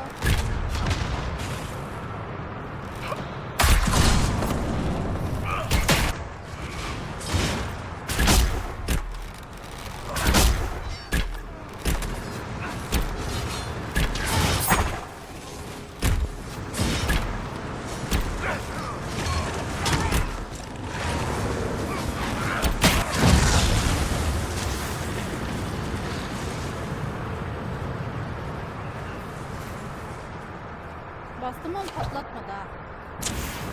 Kaç. That's it. Let's get out of here and warn the others about this Dragon's Breath plan. Hopefully before this place floods any worse. Look at the water!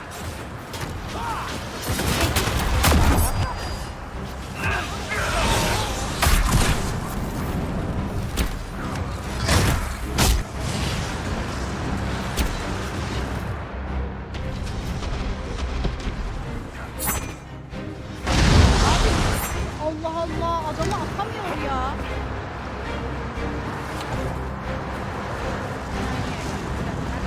Çekil.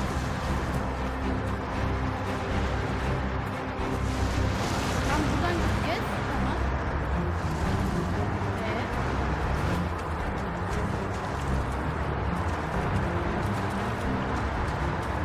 Ambush!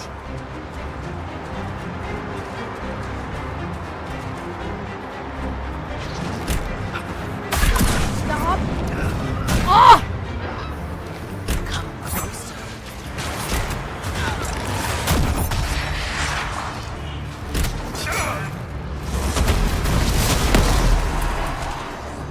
I see you, Baz. Do you see me?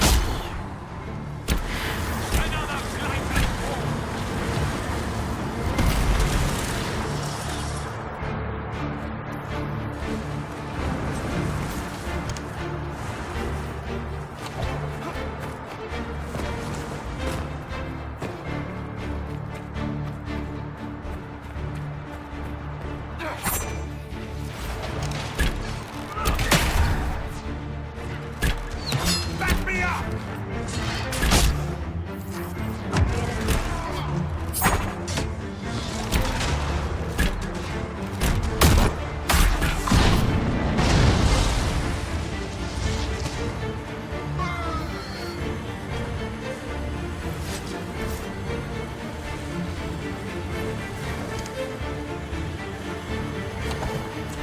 That barrel already looks primed. We should see where that leads.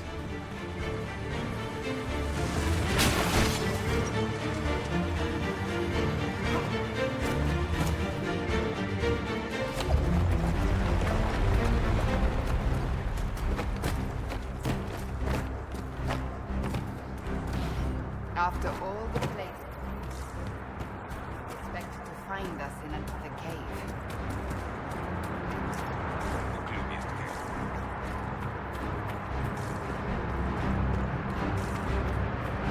Oh man, he didn't make it far.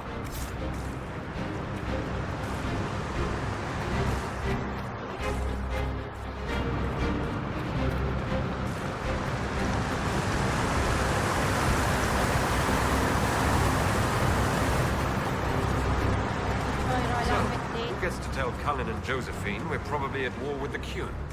Anyone? Ah, they're going to kill me.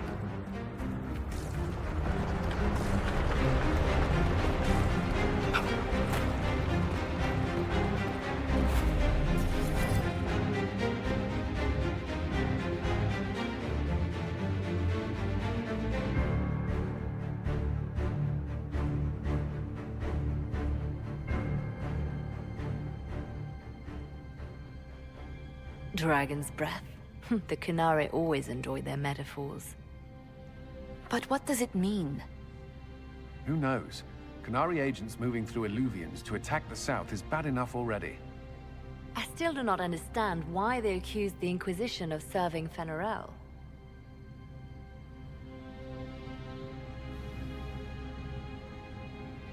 Bir çevirmemişler. Ne ben bilmediğim şey nasıl diyeyim? We know that Mythal actually exists. It's possible Fenharel is still here in some form too. What you describe in the ruins certainly implies that the Dread Wolf of Elven legend is a real person.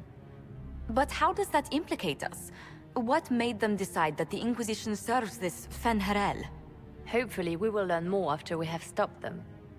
Let's see the Exalted Council try to disband the Inquisition after we've saved them from this dragon's breath. We must find out what Dragon's Breath is first. For now, our only lead is the Qunari leader, the Vidisala. Gentlemen! My apologies, Lady Josephine. There has been an incident with one of your soldiers. How dare you? It was bad enough that the Inquisition chose not to inform the Exalted Council of the Kunari Corps. Ole would have been happy to help with the matter. But now your own guards are attacking servants? You have overstepped your bounds. My plan to seize power in Ferelden would hardly start with soldiers scuffling in Orlais, Earl Tegan. While the Exalted Council is our foremost priority, the Inquisitor will, of course, address this matter personally. Thank you, Inquisitor. Ole stands ready to assist the Inquisition, as always. Secrets and lies. Do you understand why we fear your Inquisition? You act as if you're the solution to every problem. How long before you drag us into another war? Ulan seni mi sürüklüyorum? Ben kendim gidiyorum, anasını satayım, gerizekalıya bak ya. Çakın şunun ağzına bir tane. Ne oluyor? What's going on here? Oğlum bir kere rahat durun. The lan. Orlesians tried to take one of our people, Inquisitor. We've secured the area. This is the Winter Palace. You cannot simply seize control when one of your guards attacks a servant. The Inquisition is handling this. When some noble commits a crime of fashion, you can take over. I only asked what he was doing. And when I refused to bow to the Inquisition's dogs, you attacked me! How would you like us to handle the situation, Inquisitor? That barrel there, where did it come from? I was ordered to bring wine for the guests. You're lying. Your Inquisition soldiers are completely out of control. No, we're in control. Keep talking and you'll find yourself in chains.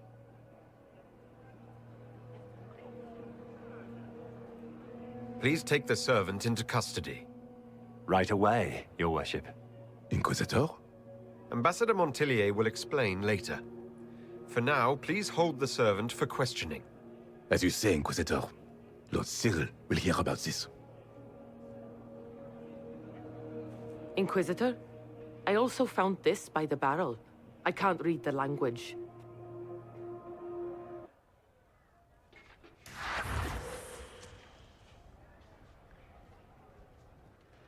Did you resolve the problem with the guard? The guard is the least of our problems. Someone smuggled Gatlock barrels into the Winter Palace. Smile, Inquisitor. There are many eyes upon us. At least now we know the true extent of the dragon's breath.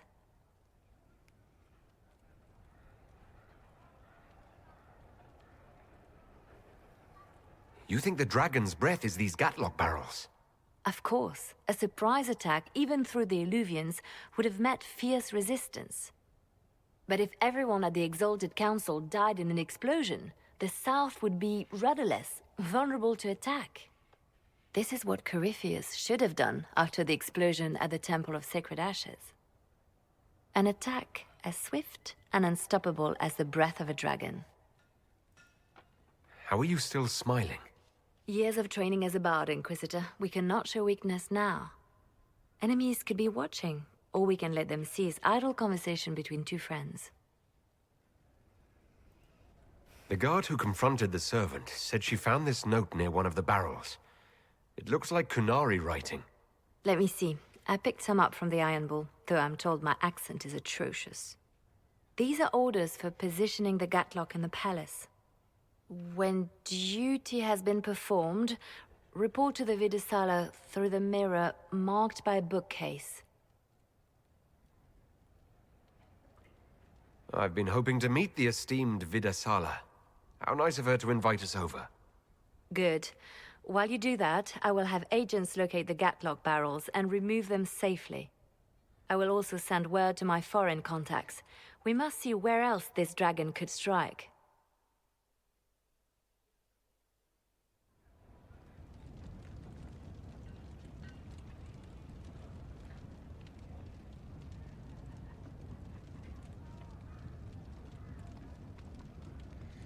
Bir şey diyeceğim.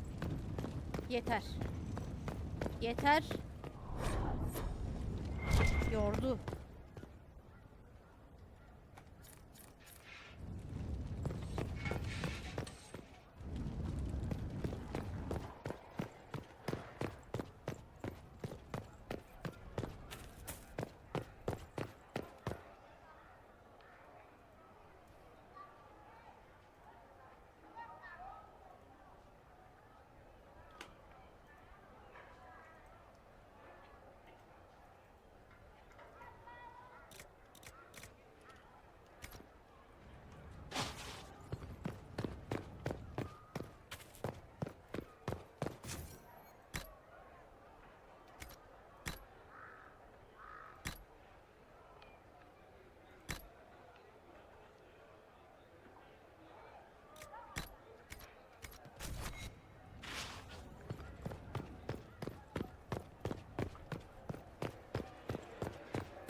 Bir dakika şeyin kask. Hayır Dorian'ın bir dakika üstündeki kaç? 247. Aman 247 ne ya? 270. Oh! Yok. Olmuyor o zaman.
Aa şey 24 veriyordu değil mi? Bir dakika.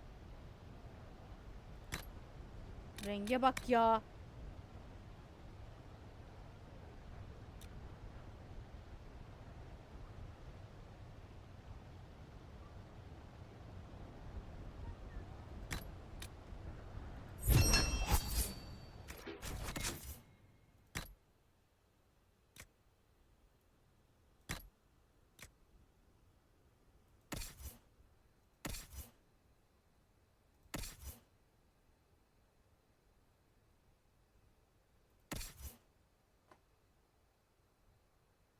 Bunu ona veremiyorum zaten.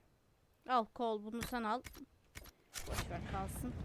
Allah aşkına ama rengi bir dakika renk nerede değiştiriyorduk? Renk değiştir, renk değiştir.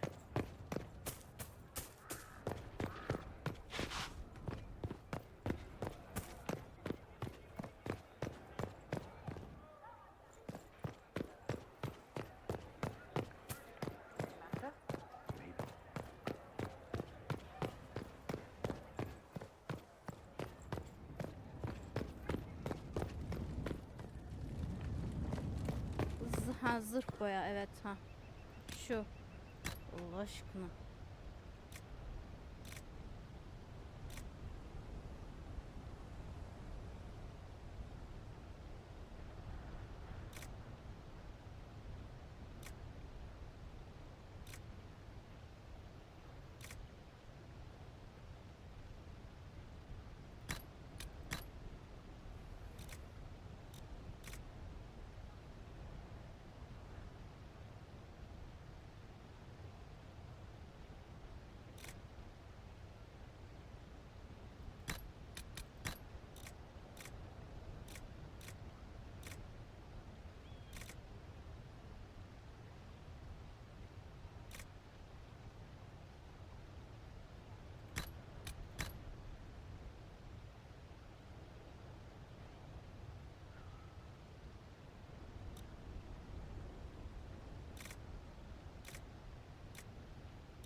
Bir Dorian'la konuşabiliyor muyum?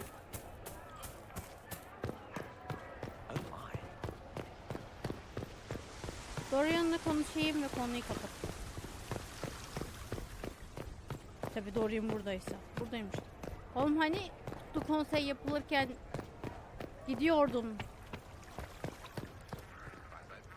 This time of year, it'll be difficult to find a caravan to go all the way back home. Maybe a sea voyage. I could get captured by burly Canary pirates. That would be fun. What is this ambassadorship about, exactly? I believe my father set it up, but the Imperium certainly didn't object. They'd love for the Inquisition to fall apart, so they're happy if it seems they consider this council a waste of time. That makes no sense. No? If Dread to Winter actually pushed for the Inquisition's end, everyone else would disagree on principle. So they send a nobody pariah and hope for the best. Makes perfect sense to me. What did you do in Tevinter while you were away? I went home. Twice. Father was only there once. Mother was drunk both times. I also went to Carinus to see my good friend Maeveris. Then I settled some of Alexis's affairs. That wasn't fun. Any thoughts about the Exalted Council? A few. Divine Victoria needs a new tailor for one. Cassandra in a flowy dress just seems wrong. And that hat does her no favors. As for this whole Exalted Council business, well... I warned you once that no one would thank you for saving the world. Sadly, I'm always right. So long as the Inquisition's around to remind them they're not really in charge, they'll never sleep comfortably. Whether they have the guts to take action, I suppose we'll see. Another time. I look forward to it.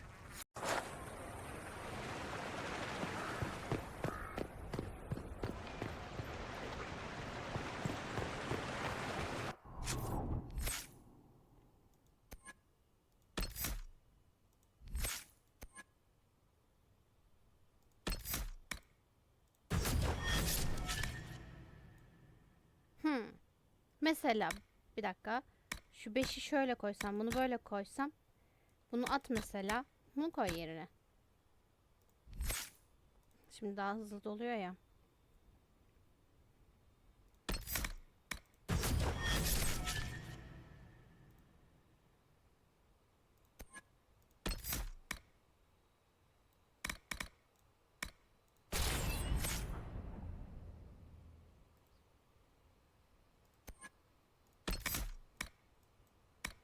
Ana ben bu adamı bunu açmamış mıyım ya? Ayıp ayıp. Bana ayıp yani.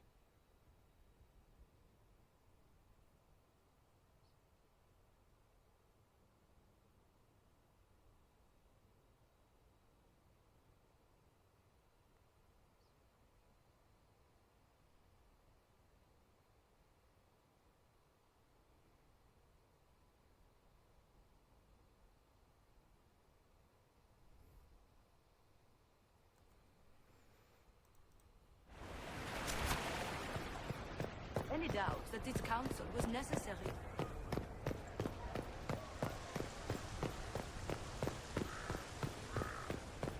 Half of Val Royaux must be here.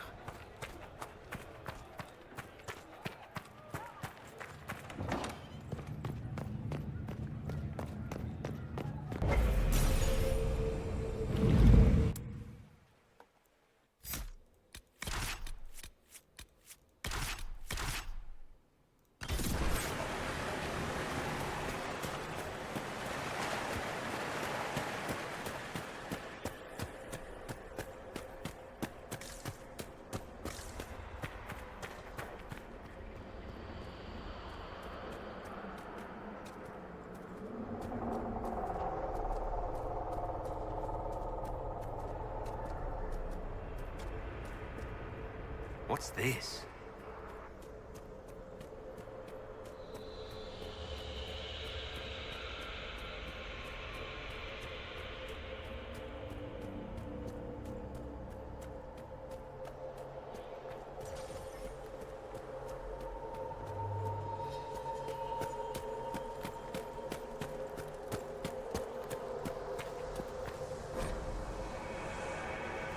An alluvion marked by a bookshelf. This should be it.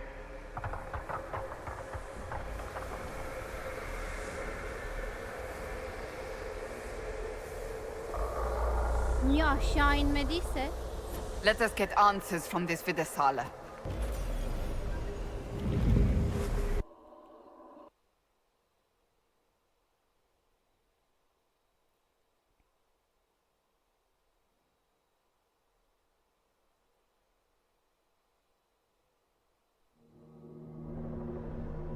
Is this some sort of old elven library? It definitely saw a massive magical backlash some time ago. Let's hope we can track down the Vidasala in all this.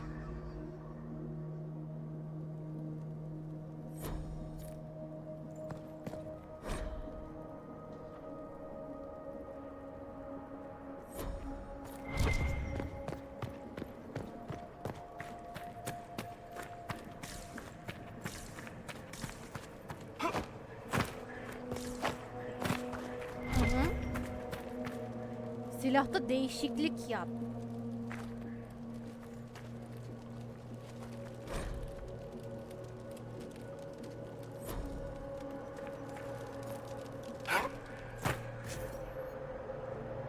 Niye değişiklik yapıyorsun?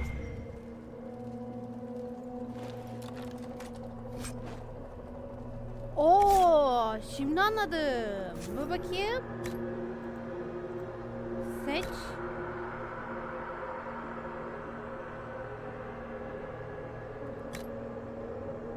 Onayla tabii ki.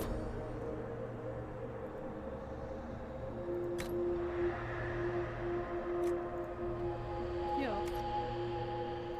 Cassandra'ya bir şey yapmanın bir anlamı yok. Seçti. Seçti.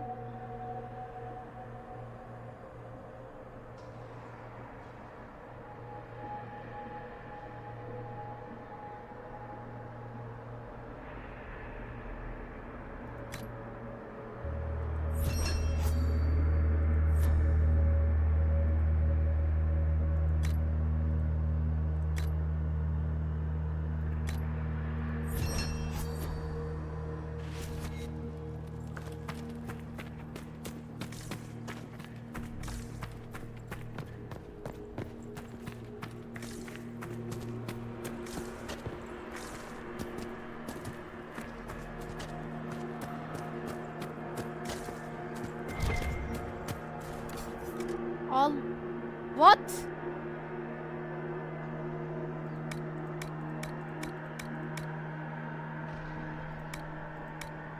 Satacak bir şeyim yok. Param o kadar yok. Dalga mı geçiyorsun? Şuş.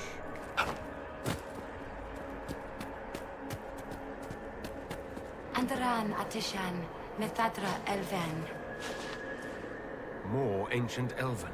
If you wish, honored Elven, I will speak so your guests understand. I am study. I am a learning thirst. Come, know what has not been lost. New words, new stories. The Kunari would not approach, but we learned their words as well. If you wish to exchange knowledge, they congregate by the lower gate. What did the old elves use this place for? This is the Virtirthara, the living knowledge of the Empire. The libraries of every city, the wisdom of every court. A connecting place whose paths are in disarray. What put this place into disarray? The Virtirthara was made with world and fade. When they sundered, so did we. Paths broke, knowledge fragmented. Many were trapped. I preserved their last words. What were these old elves' last words? What happened? Where are the paths? Where are the paths? God save me. The floor is gone. Do not let me fall. Do not let me... On this spot, that is all. I'm looking for a Kunari called Vidasala. Do you know what she wants here? Vidasala, yes. She uses scholars and mages for study. They fear this place, but they seek to know the Veil. Perde mi? What does Vidasala want to know about the Veil? I regret I do not have more information. I am sundered from myself. If you discover another one of me nearer the Kunari, I may know more. Kindly give it my greetings. I have not thought with myself for some time. I could learn so much about my people. What were they like? How long is our history? I will try to recall Honored Patron, but there are gaps, breaks, greetings, laughter, emasal, forms out of air, light, memories. And yet there are so many broken parts at every... missing. I cannot. There is no more. Apologies. I knew all once. We knew. With the break, only fragments or knowledge new since the fall. We'll be going now. Know this. An unknown person, not of the Kunari, recently woke the librarians. An unknown person? Could this be our agent of Fen'Harel? The librarians facilitated learning before the fracture, before the fall. Now, beware them. They are unwell. Bu uyarı için teşekkür ederim de çok iyi olmadı ya. Kunari. On that upside down island.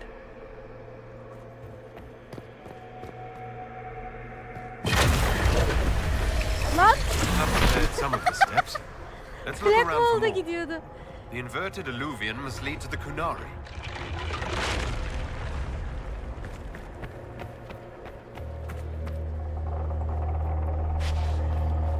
Ah ya, klavyem hala takılıyor. Oyunlar açılınca mı oluyor?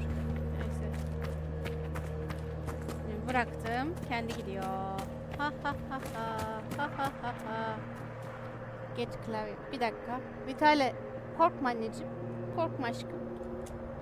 Ay, iyi ki korkma dedim ha.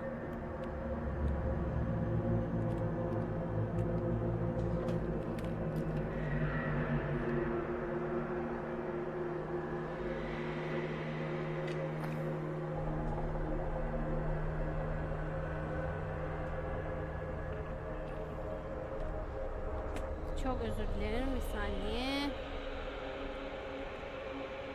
Hemen şunu şuraya tak. Bakayım. Evet, tamam.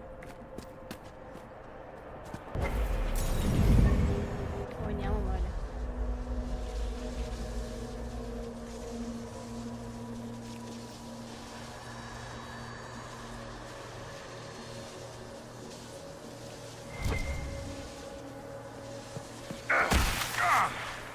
Did you notice?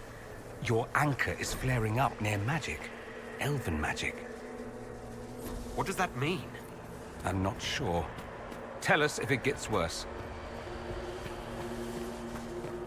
Oğlum nereye?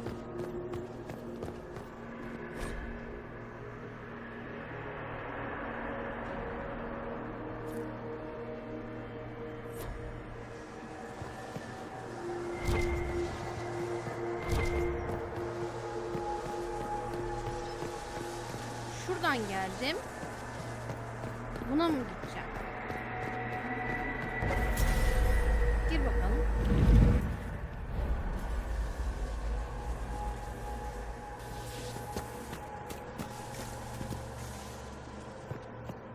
These Kunari are dead, but there's not a mark on them. Wide eyes, and that look on their faces. I'd almost say they were scared to death. Welcome, welcome. Listen to the last words of those who lived past the fall. How could the dread wolf cast a veil between the world that wakes and the world that dreams? The Evenuris will send people. They will save us. When have you last heard from the gods? When the veil came down, they went silent. What is this veil? What has Fen'Harel done? Are these records saying Fen'Harel created the veil between our world and the Fade? If it's true, that means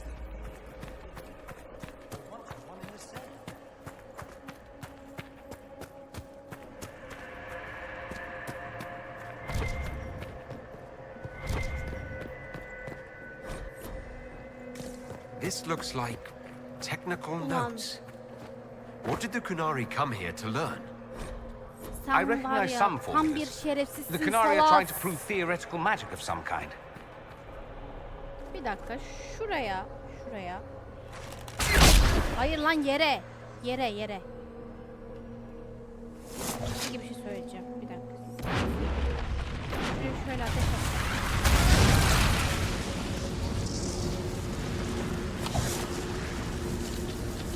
Şunu nasıl acaba şey yapıyoruz? Hiç bilmiyorum ya. Üzücü ama.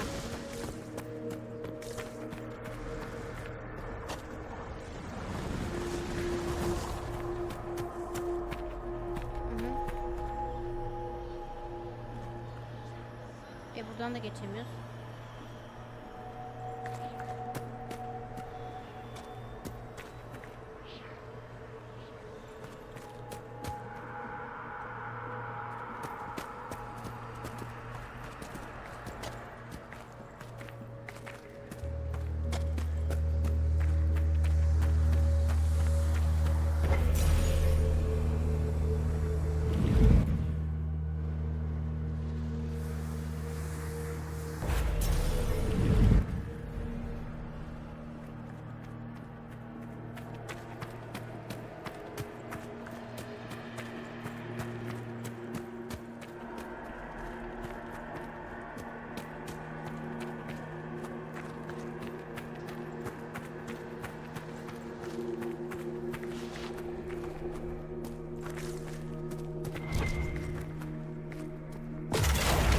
They're heading toward that upside-down illusion.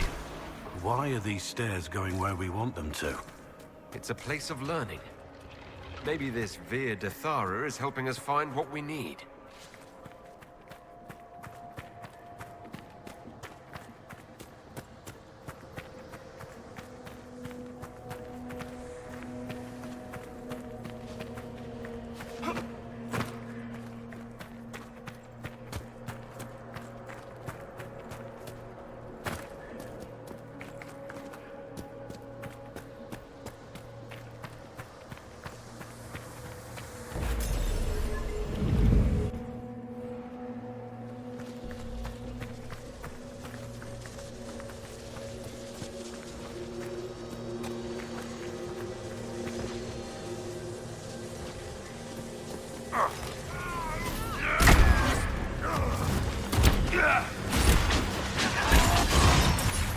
Hayvan! O nasıl bir atlama lan?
Hayvan!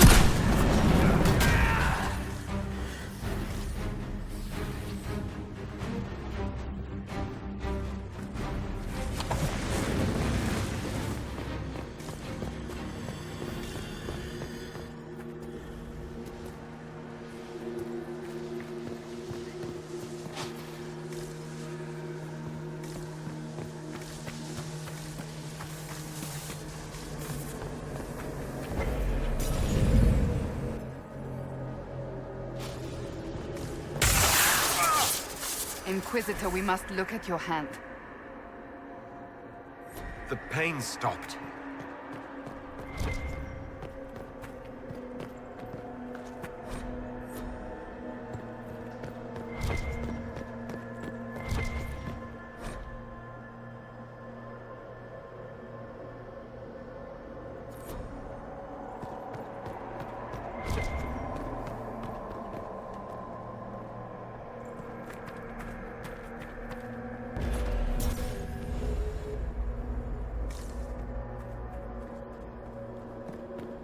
Ulan gene aynı yere gitmedik mi? Gel, tam aynı yere geldik.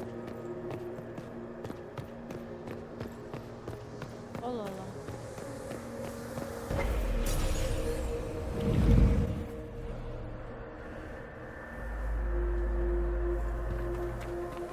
İyi de bu orta yok.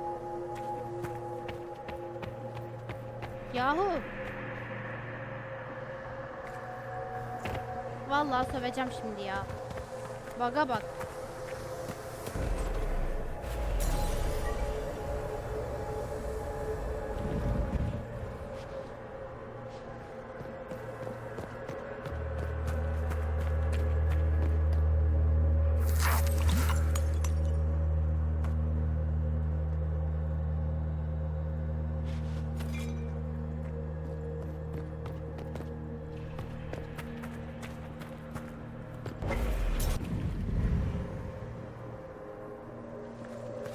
Doğru, oradan düşersin.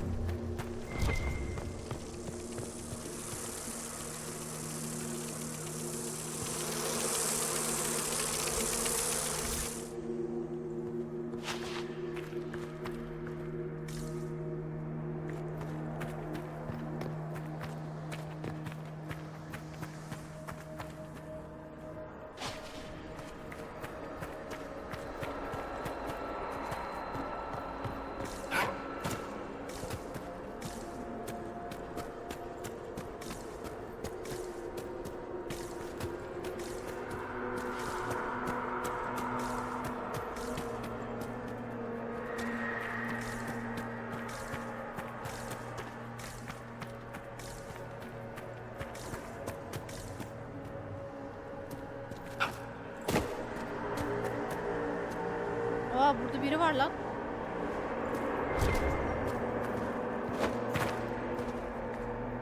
More dead Kunari, with terrified expressions.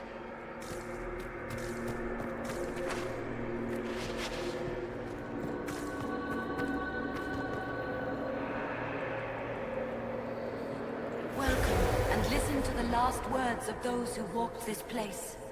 If we get out of here, I will end Fen Haral. After he held back the sky to imprison the gods, the dread wolf disappeared. Lies. We must tear down the veil, the cities, the pathways. Without magic, they're crumbling. You're wasting your time. Fen Haral's veil has turned our empire to ruins. So the ancient Elven Empire collapsed because the veil weakened magic.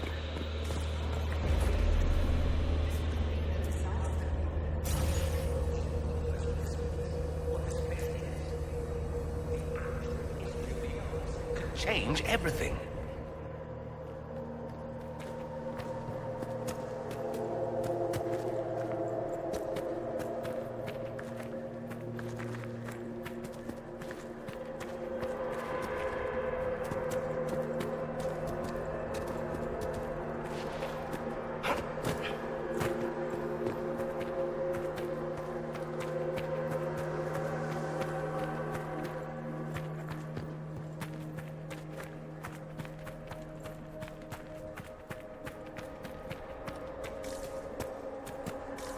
Bu aynı yermiş ya.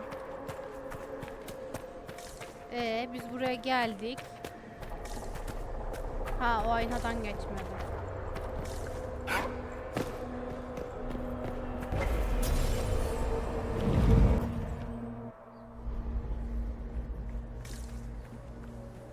Look at this place. Now that we have so many samples, how hard would it be to build Illuviens of our own? After these past few years, it would just be good to create something magical that is also helpful for a change. Is that wise? If I get around to it, I'll send you an Illuvien, Cassandra. Striking women can never be flattered by too many reflections. If you get around to it, shall I be forced to accept? If they're gonna stuff me into politics, I've got to have some fun on the side.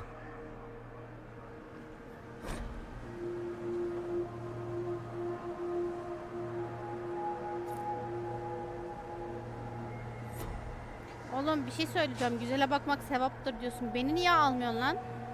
Beni sevmiyor mu yoksa? Ben güzel gelmiyor muyum sana?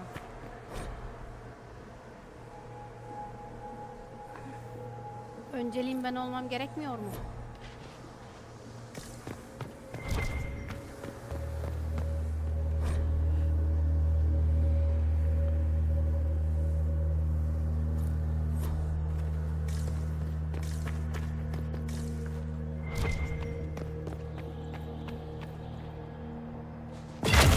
should be enough stairs. Let's see if we can reach the inverted alluvion now.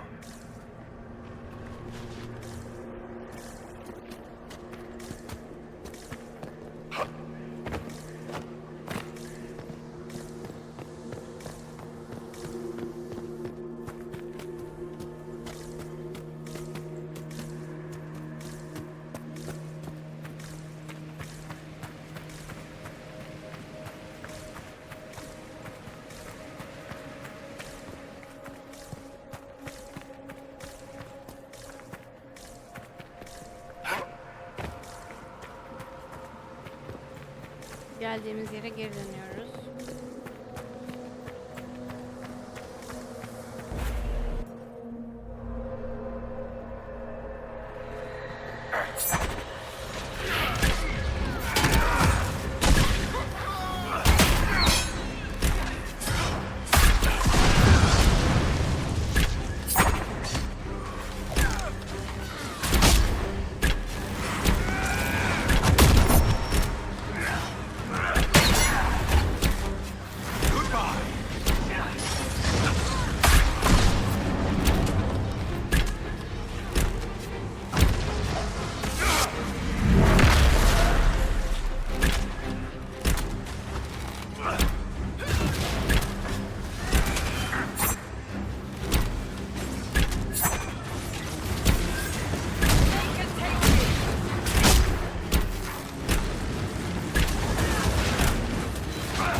Dur lan, bir dakika.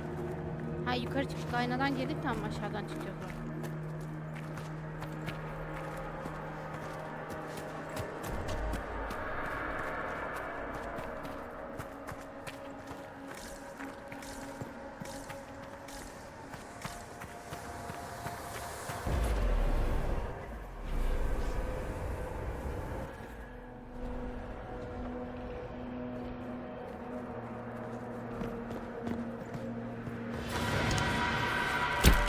There's the librarians.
Severa Melba.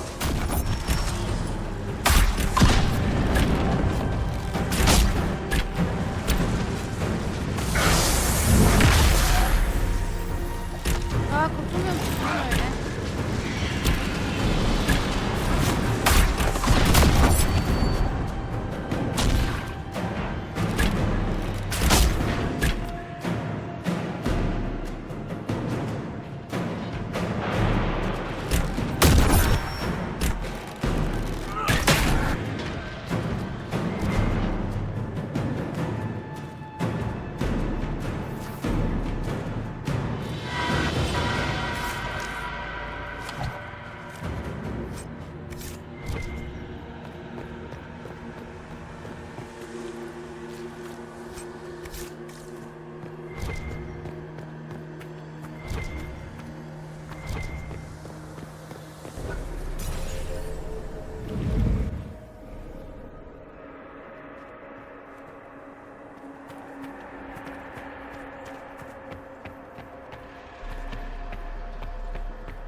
Survivor of the breach.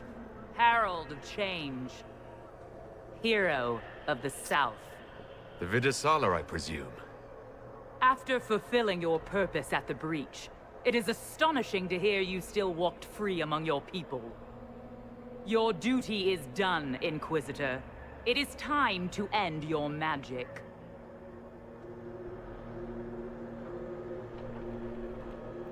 It's not too late to put our weapons down and talk. There's no need to pretend that you're blind to what you've begun. I am no stranger to catastrophe, but this chaos in the South defies comprehension. The Qun left your people to curb your own magic. You've amply proven we should have stepped in long ago. Is that what Dragon's Breath is for? Murdering our heads of state just to control our magic? Do you believe closing the breach solved everything? That its consequences stopped there? The day we saw the breach, the Qun decided its action. We would remove your leaders and spare those who toil. This agent of Fen'Harel has disrupted everything. Lives that were to be spared, lost for him. Who is this agent? Why would you think they work for the Inquisition? Kill the Inquisitor, then follow me to the Dargarad.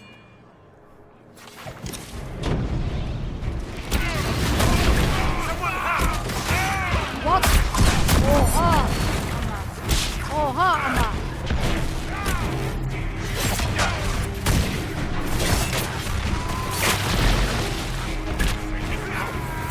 Durun! Yok. Abi.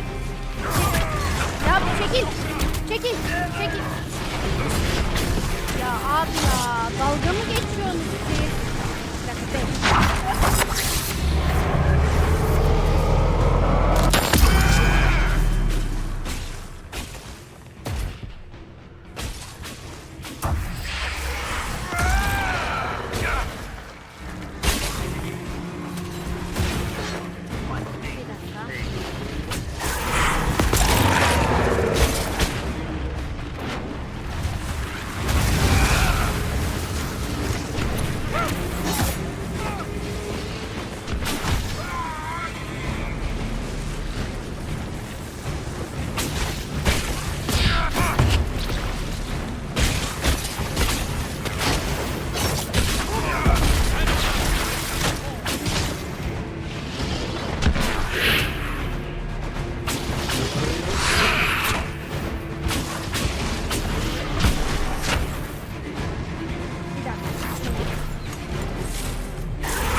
Dragons and even darkspawn. Now Qunari. I wonder if we will ever run out of things to fight. I'm just pleased it isn't Venatori. For once, Tevinter isn't the problem.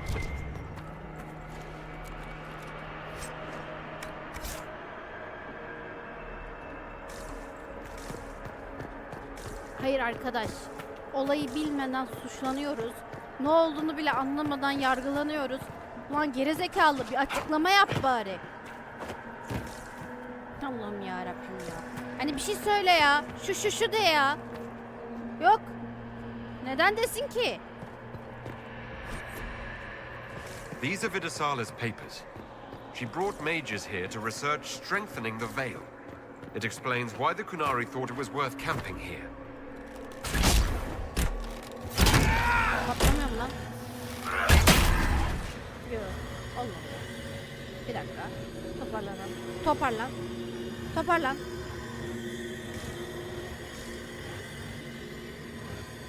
Ya onu patlatmadan yapamıyoruz tabii.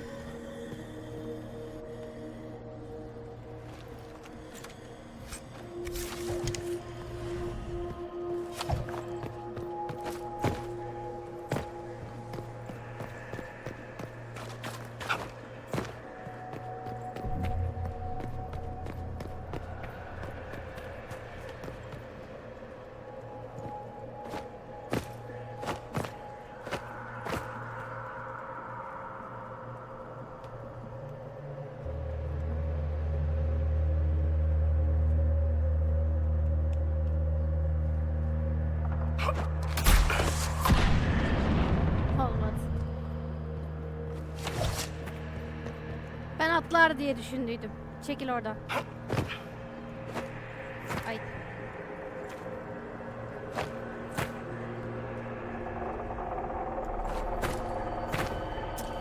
Engel oluyormuş, tamam.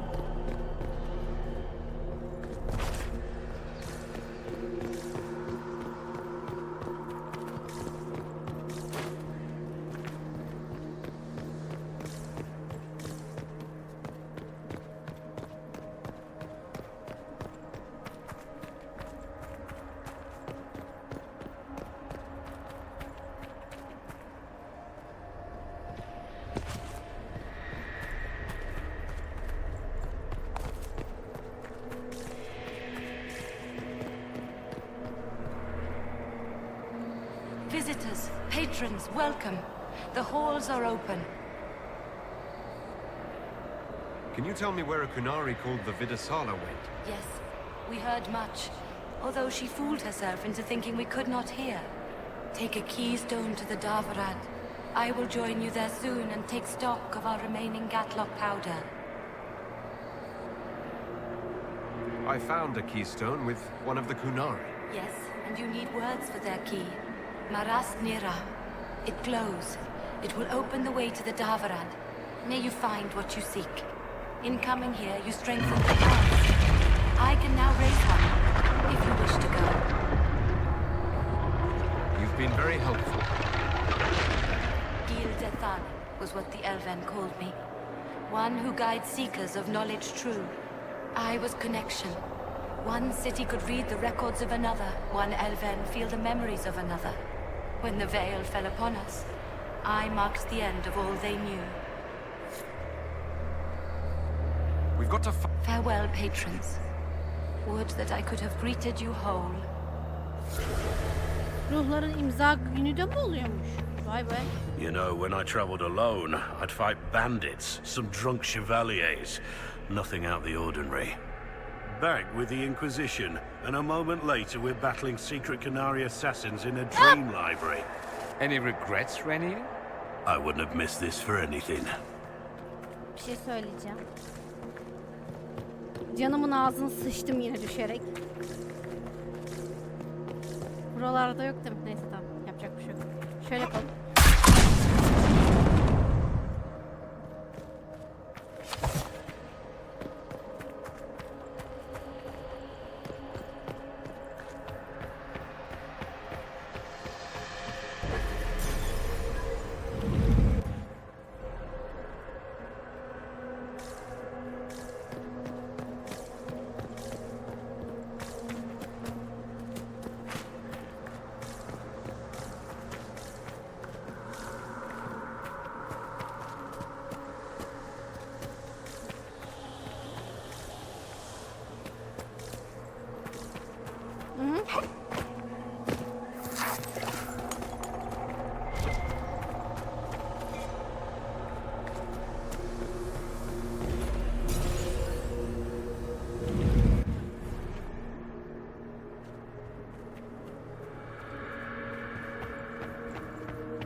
Your agents confirm there are Gatlock battles in Denerim's palace?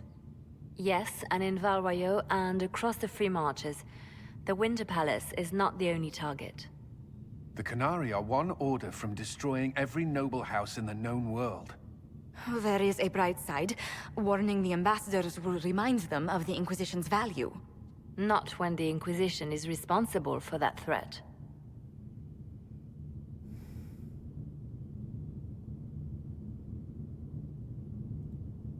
They came in through us. Yes. How, damn it? The elven servant handling the barrels confessed to working for the Canari. But the servant was Orlesian. That implicates Orlais, not us. But the barrels arrived at the Winter Palace on the Inquisition supply manifest. How are we supposed to fight a war when we can't even trust our own people?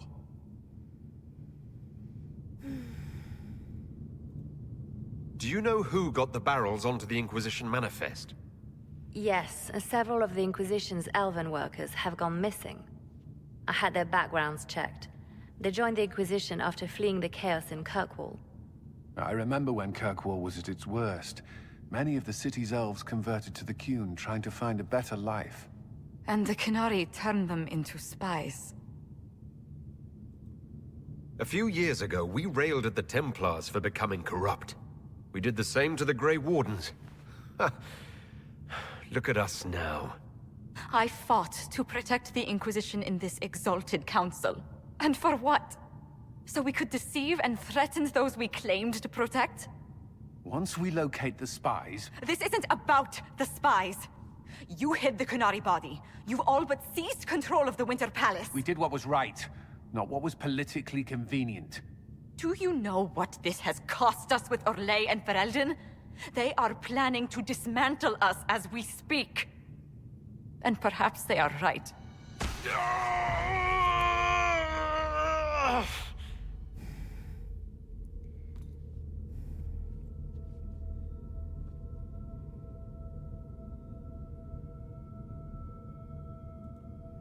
It's fine. It's under control for now. But we don't have a lot of time. I need to get to the Darvarad. Thank you, Inquisitor. Would you like us to inform the Exalted Council of the danger? Yes. If we fail, the Exalted Council needs to know what happened. I will inform them personally. Leliana, I can... No, your job is hard enough already. This is my responsibility. I'll have guards ready at the Alluvion, in case the Canari attack the palace. Make her watch over you. Bir dakika abi.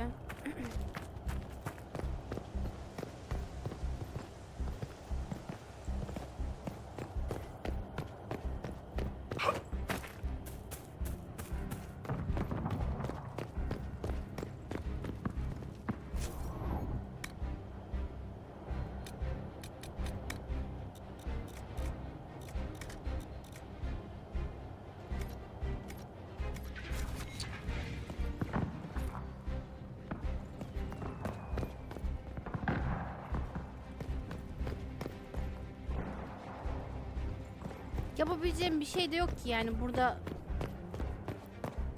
Ne alsam? Alınacak bir şey de yok yani. Hadi al. Neyi alayım?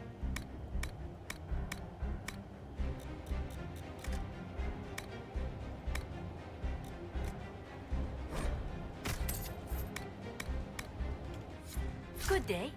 Would you care to trade?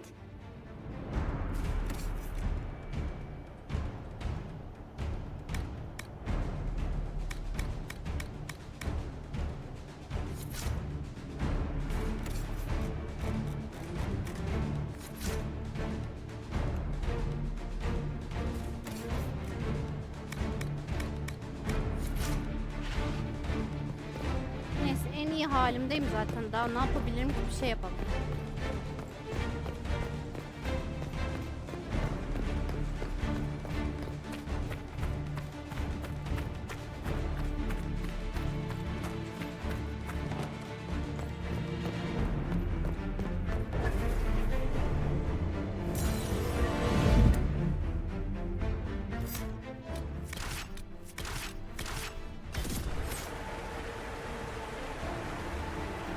Leliana told us what happened with your hand.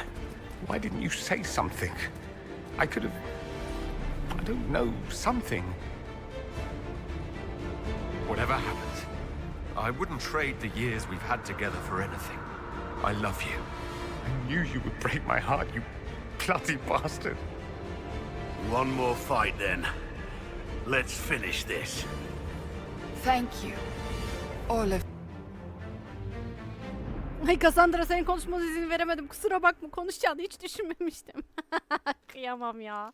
Çok özür dilerim. Şşt.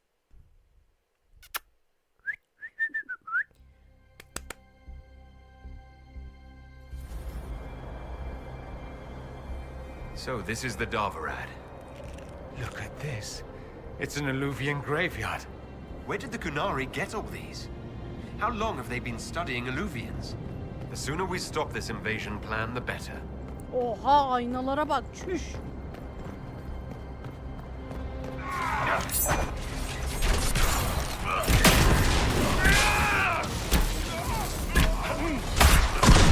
Yine yanlış yer atladı ya.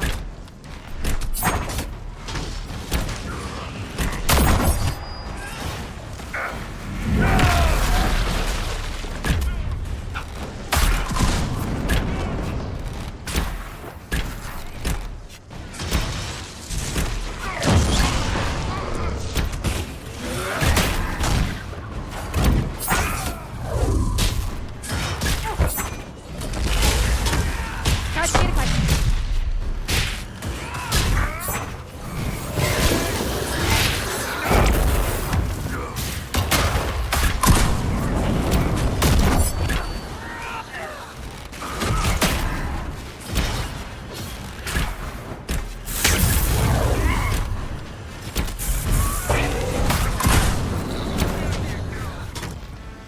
Yürüyün abi.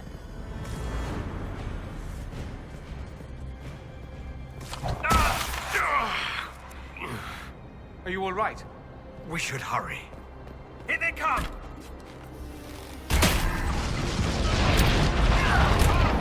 Dur dur. Kız ne yapıyorsun? Why are the Kunari calling this plan Dragon's Breath? What do dragons have to do with assassinating heads of state? I don't understand any of this. Boş ver.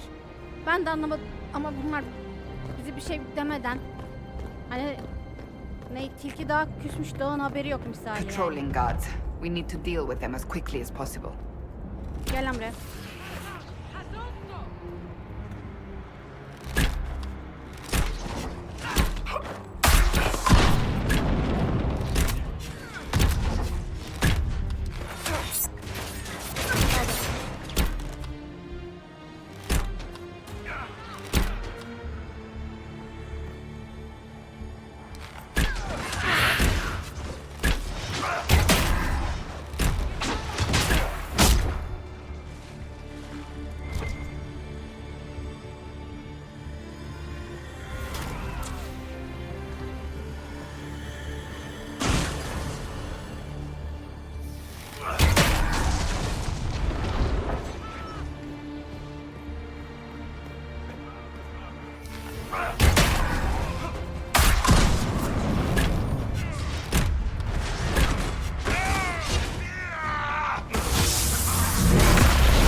Quite the door.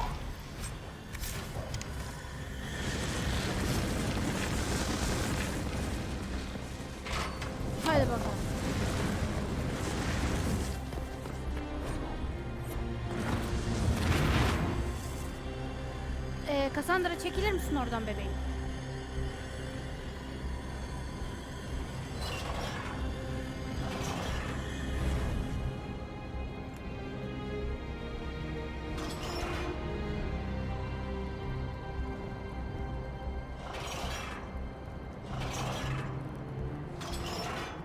Ha. Peki.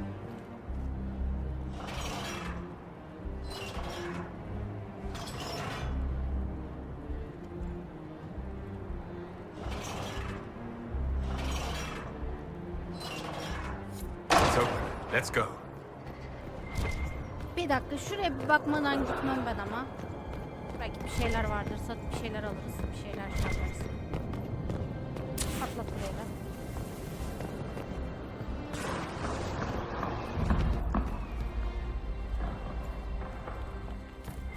Red lyrium. Do the Qunari have any idea what they're dealing with? Is that an astrarium? How did the Qunari move it here? Maker's breath. Do they even know what half these things do?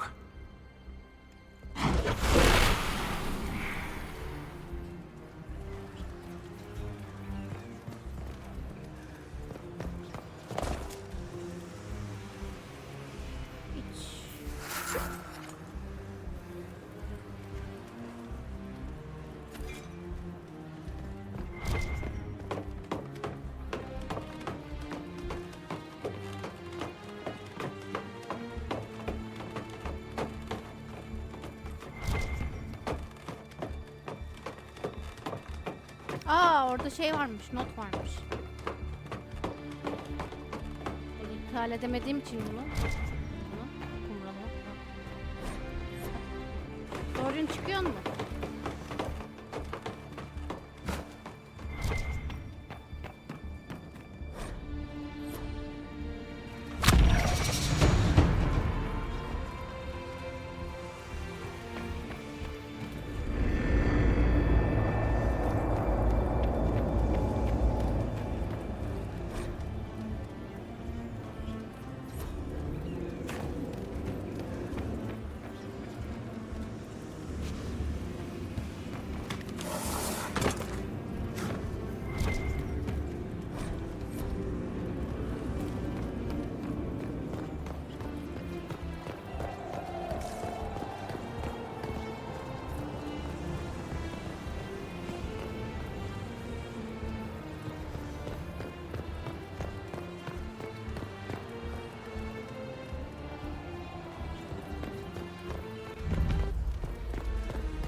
Dorian.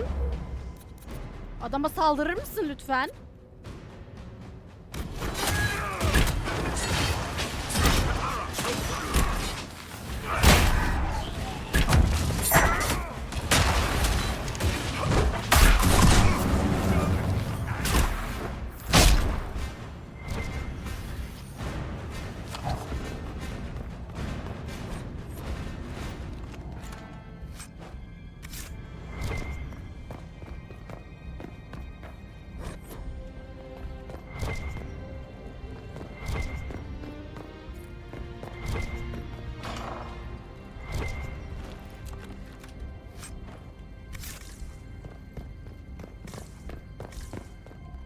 Abi fiziksel bağış ne ya?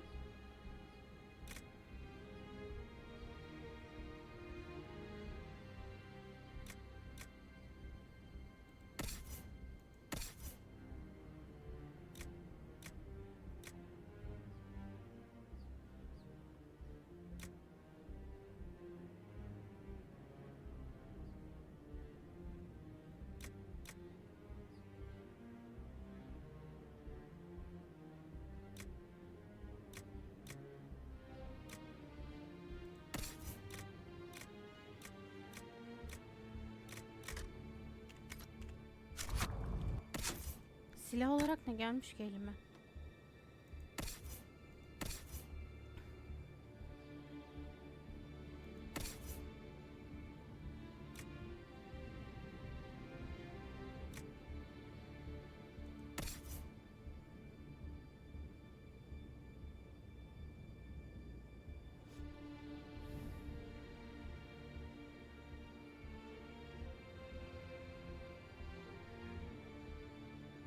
Boş ver, büyü direnci gayet iyiymiş onun.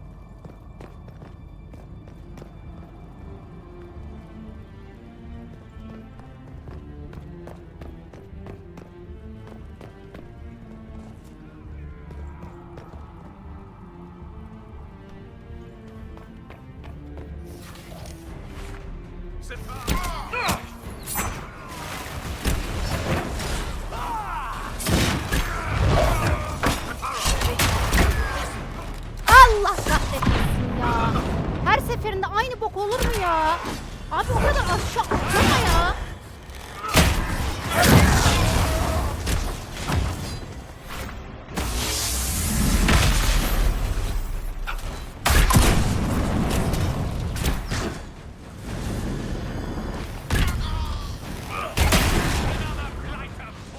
Allah'ım ya Rabbim ya Resulallah.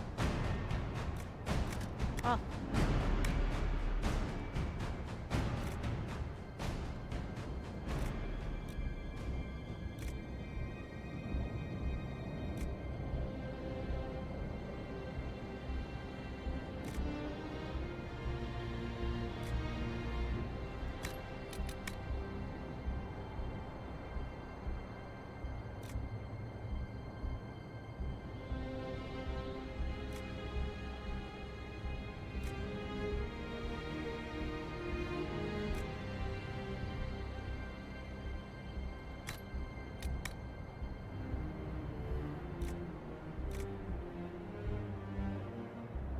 Hayır ne o?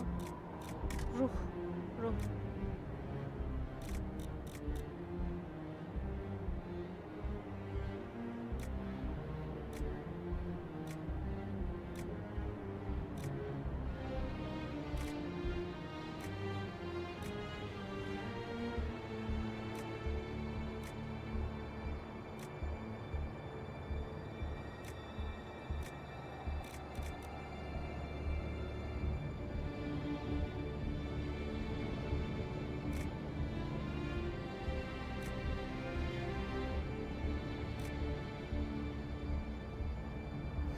Allah'ım ya Rabbim ya, ne ateş direnci.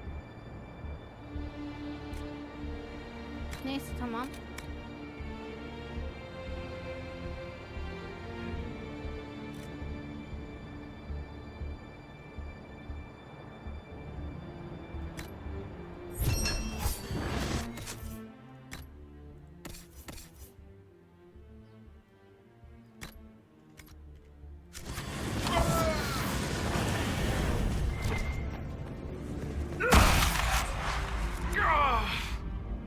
Sounded bad. Hold on a little longer.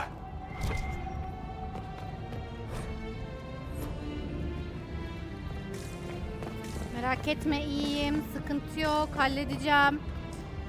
İç şunu.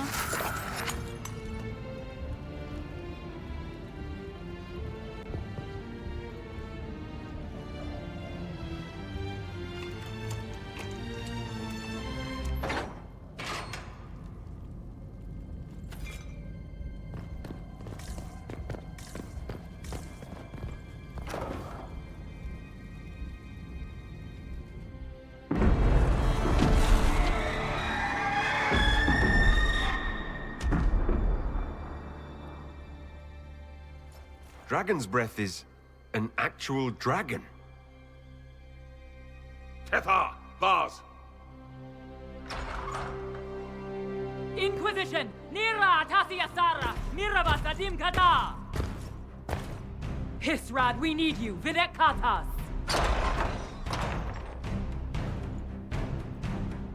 Good call leaving me behind. The Vidasala asked me to lend a hand. Nothing personal. Boss.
Canary and see where it gets you.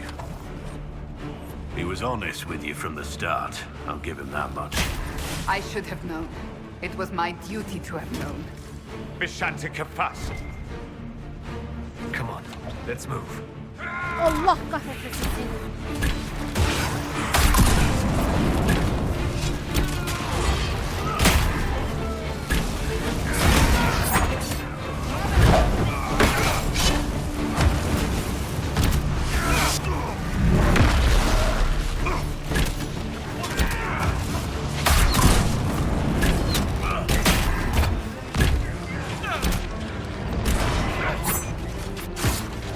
Abi teker teker gelin lan.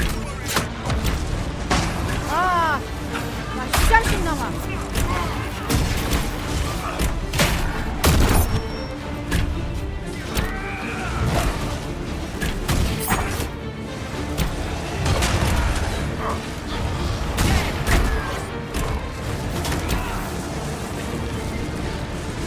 Biri daha vardı.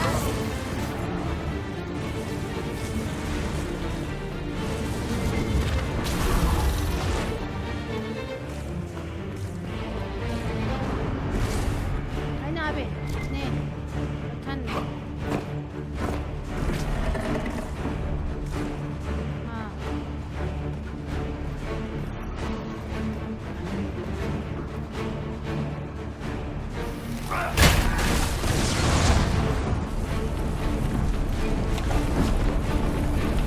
Buradan oraya vurabiliriz.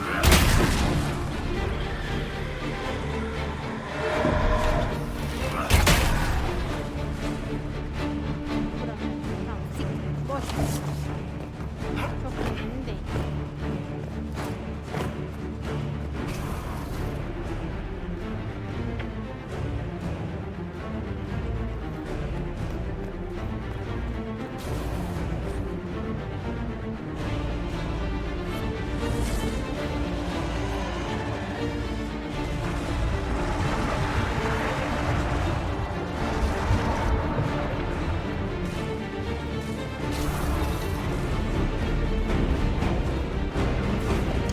This monster is too dangerous. We can't let the Canary keep it.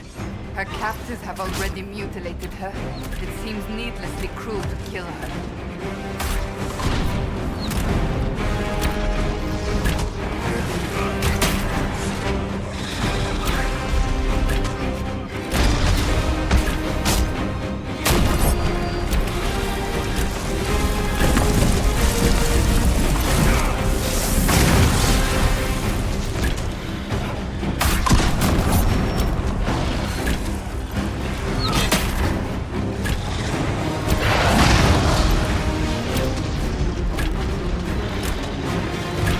We will not let you cut down the Atashi.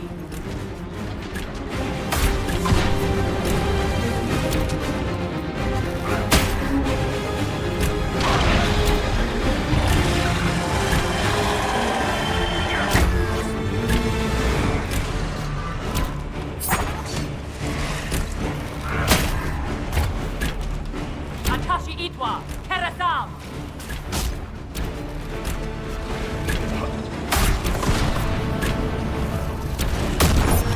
Ya başlayacağım ama beni hedef alıp durma lan.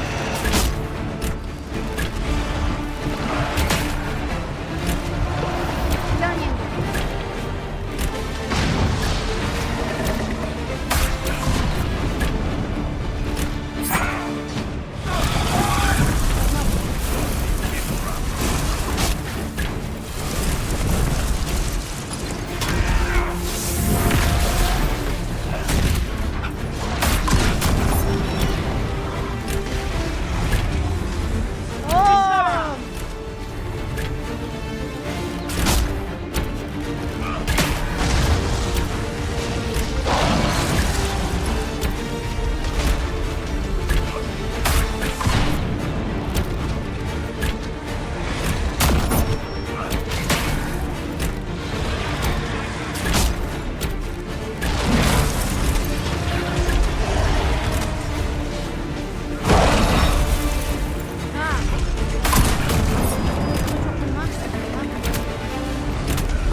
Inquisition? Attacking an innocent creature?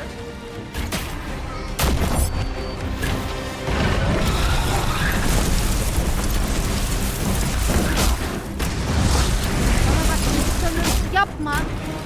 Bunu buraya getirmeseydin ben saldırmak zorunda kalmayacağım.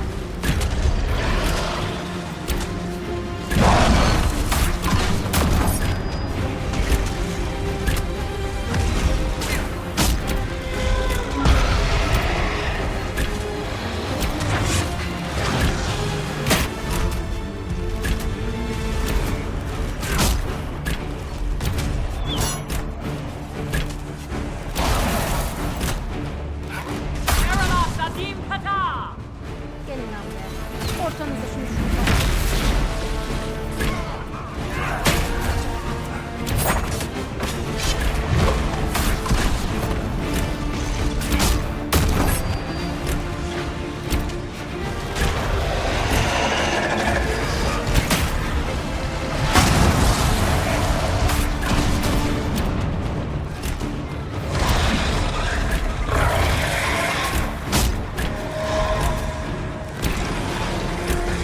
Lan öl!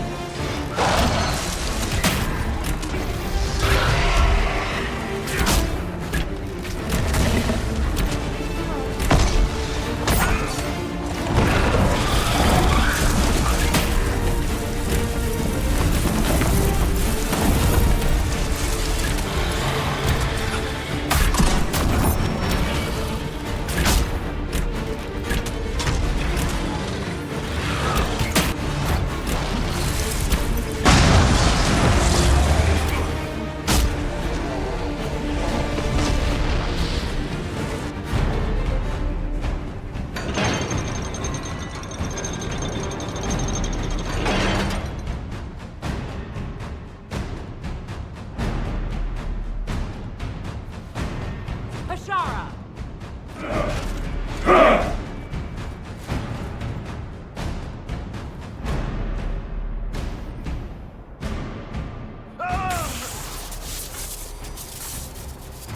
Dear Inquisitor, you have such little time left. You must finally see the truth. Elven magic already tore the sky apart. If the agents of Ben Harel are not stopped, you will shatter the world as well. Whatever you think I've done, mass assassination isn't a good moral high ground. The South was poisoned by these elves' manipulations. It suffers just as you do now. You would have died from the mark on your hand, but for the help of one of their chief agents. The same agent who helped seal the breach, who led you to Skyhold, who gave Corypheus the orb, then founded the Inquisition. Lan Inquisition'u Soulless, Cassandra ile agent of Ben Leliana Harel. kurdu. What?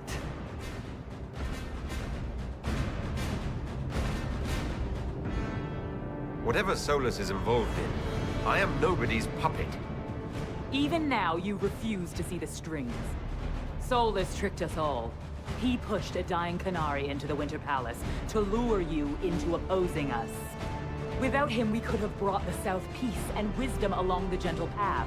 Now we must take the way of Yapmıştır, ona blades. inanırım. Tam bir keresinde.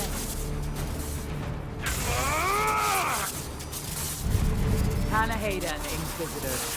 If it is any consolation, Solus will not outlive you. Sen öyle san. Çok kurnazsın ya sen.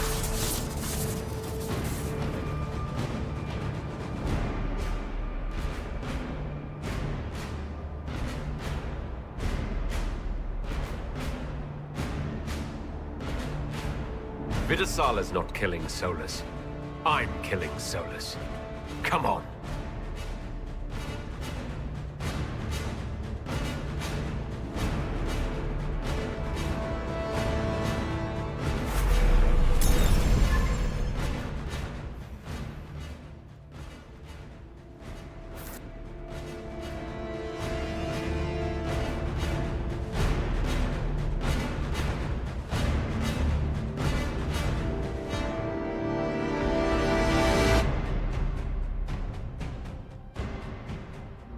The Vidasala cannot have gotten far.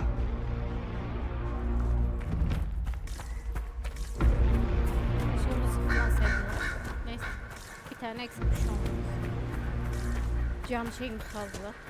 Canımız değil. Everyone back!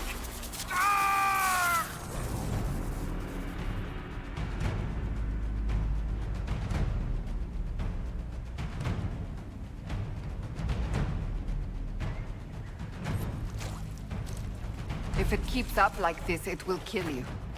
Solus must help as he did at Haven. Solus, an agent of Fen'Harel. I should have suspected.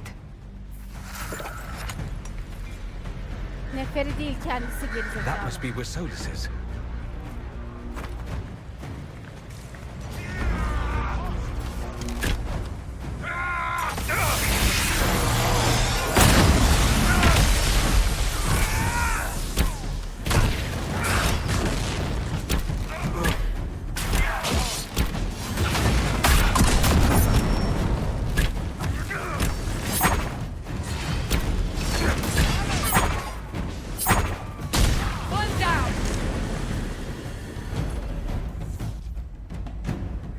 Geçtik mi içinden?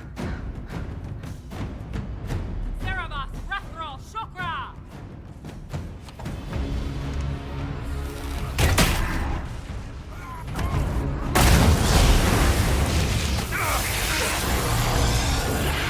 Lan adamları benden niye uzaklaştırıyorsunuz?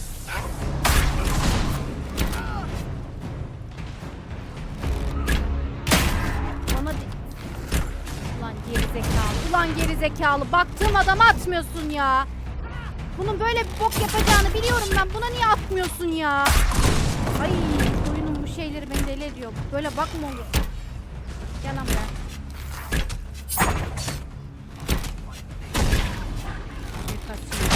Gel buraya, gel.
Geliyor. Nereye geliyor?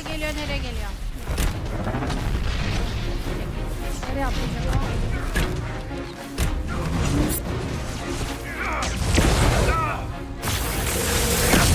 Ne oldu lan? Oo. Bu kadar çok mu doldu? Bir dakika.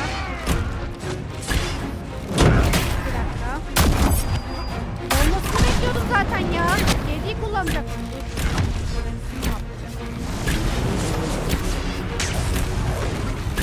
Wow!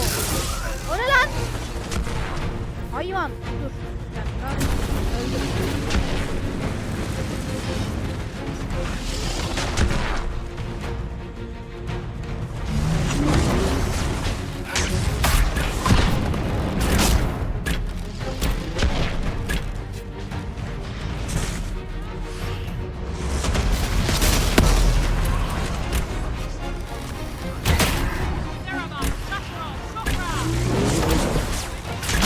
More coming.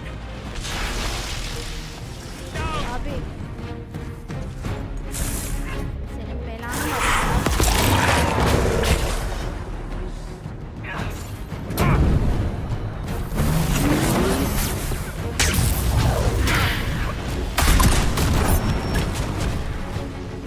Salak olmuş kapatayım.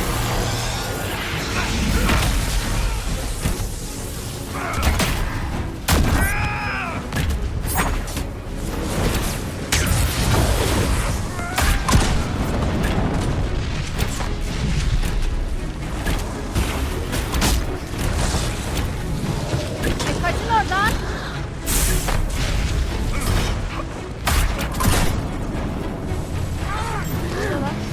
It seems that Cerebas is no longer following orders.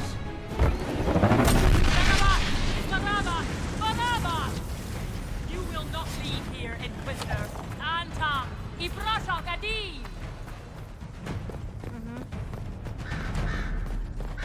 Gel.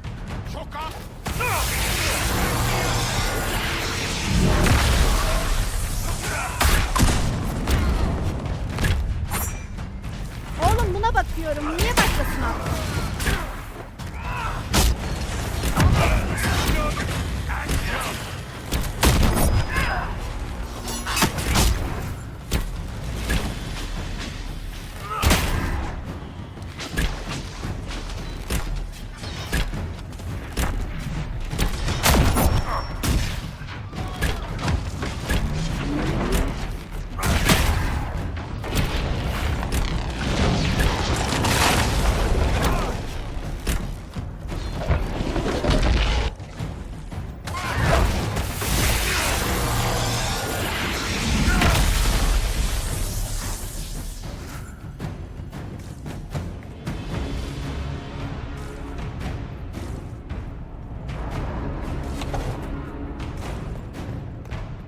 Bir dakika. Bana harcanabilir puan vermiş. Bu.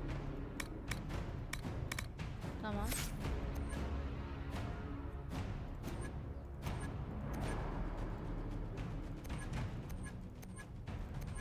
Ben neye vereyim artık? Bugün kullanacağım bir şey yok ki. Gereksiz bir şey ama.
dur bir. Ya bir dur.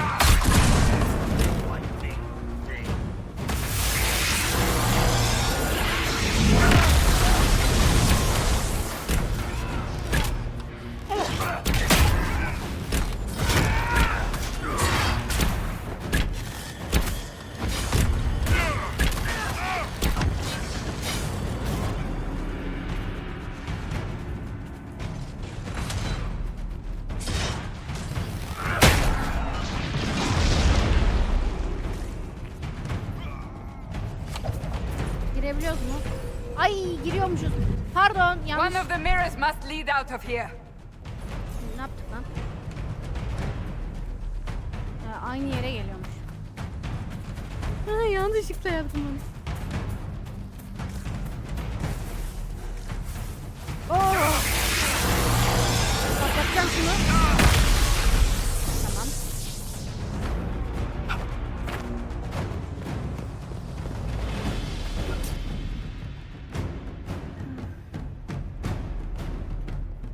Time to finish this.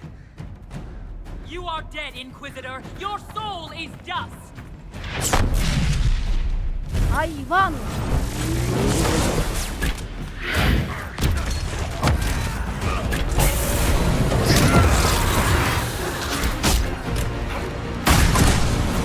Çıkın oradan.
Lan size ne oldu? Aha.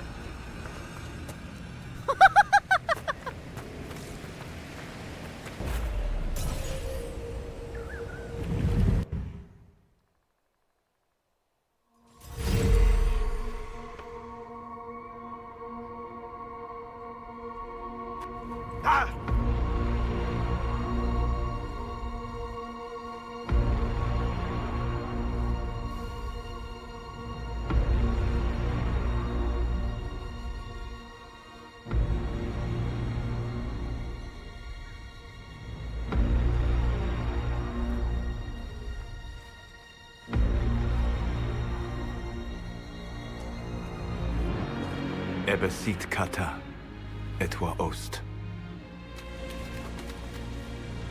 Maraskata! Your forces have failed. Leave now and tell the Qunari to trouble me no further.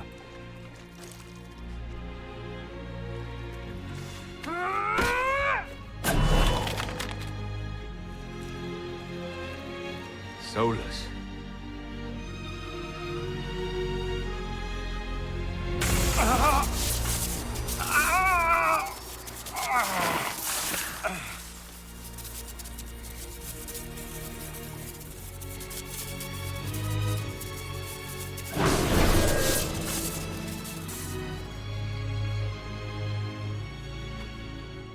That should give us more time.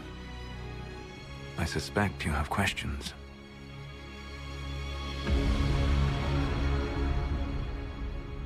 How were you able to control the anchor? In the same way as when I stopped it from killing you at Haven. Although I am stronger now. The mark you bear was bestowed upon you by the orb of Fen-Harel. My orb. Your Fen-Harel? I was Solus first. Fen-Harel came later. An insult I took as a badge of pride. The Dread Wolf inspired hope in my friends, and fear in my enemies. Not unlike Inquisitor, I suppose. You also know the burden of a title that all but replaces your name.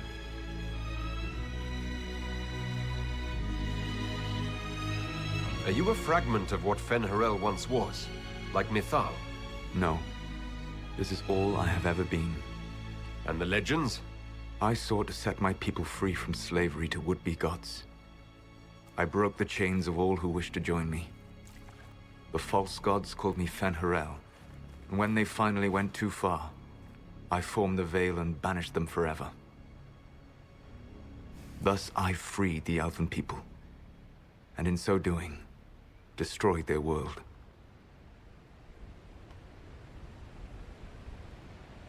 You love the Fade. Why would you create the Veil to hide it all away? Because every alternative was worse. Nasıl yoktu ya? Had I not created the Veil, the Evanurus would have destroyed the entire world. You banished the false gods. You didn't kill them. You met Mythal, did you not? The first of my people do not die so easily. The Evanurus are banished forever, paying the ultimate price for their misdeeds. The Evanurus were elven mages. How did they come to be remembered as gods? Slowly. It started with a war. War breeds fear. Fear breeds a desire for simplicity. Good and evil, right and wrong, chains of command. After the war ended, generals became respected elders, then kings, finally gods. The Evanurus. You said that the elven gods went too far. What did they do that made you move against them? They killed Mythal. Crime for which an eternity of torment is the only fitting punishment. I thought Mythal was one of the Evanurus. She was the best of them. She cared for her people. She protected them. She was a voice of reason. And in their lust for power, they killed her. How did creating the Veil destroy the world? You saw the remains of Via de Thara. The library was intrinsically tied to the Fade, and the Veil destroyed it. There were countless other marvels, all dependent on the presence of the Fade, all destroyed. Your legends are half right. We were immortal. It was not the arrival of humans that caused us to begin aging. It was me. The Veil took everything from the elves. Even themselves. That's the past. What about the future? I lay in dark and dreaming sleep while countless wars and ages passed.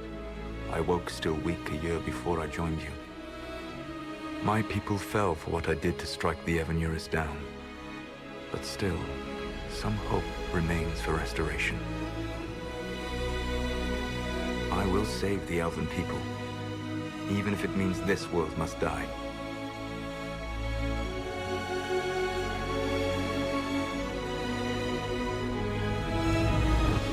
Solus, whatever you want, this world dying is not the answer.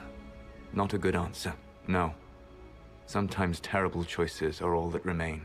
It is my fight. You should be more concerned about the Inquisition. Your Inquisition. In stopping the Dragon's Breath, you have prevented an invasion by Qunari forces. With luck, they will return their focus to Tevinter. That should give you a few years of relative peace. The Qunari said the Inquisition was unknowingly working for agents of Fen Harel. I gave no orders. You led us to Skyhold. Corypheus should have died unlocking my orb. When he survived, my plans were thrown into chaos.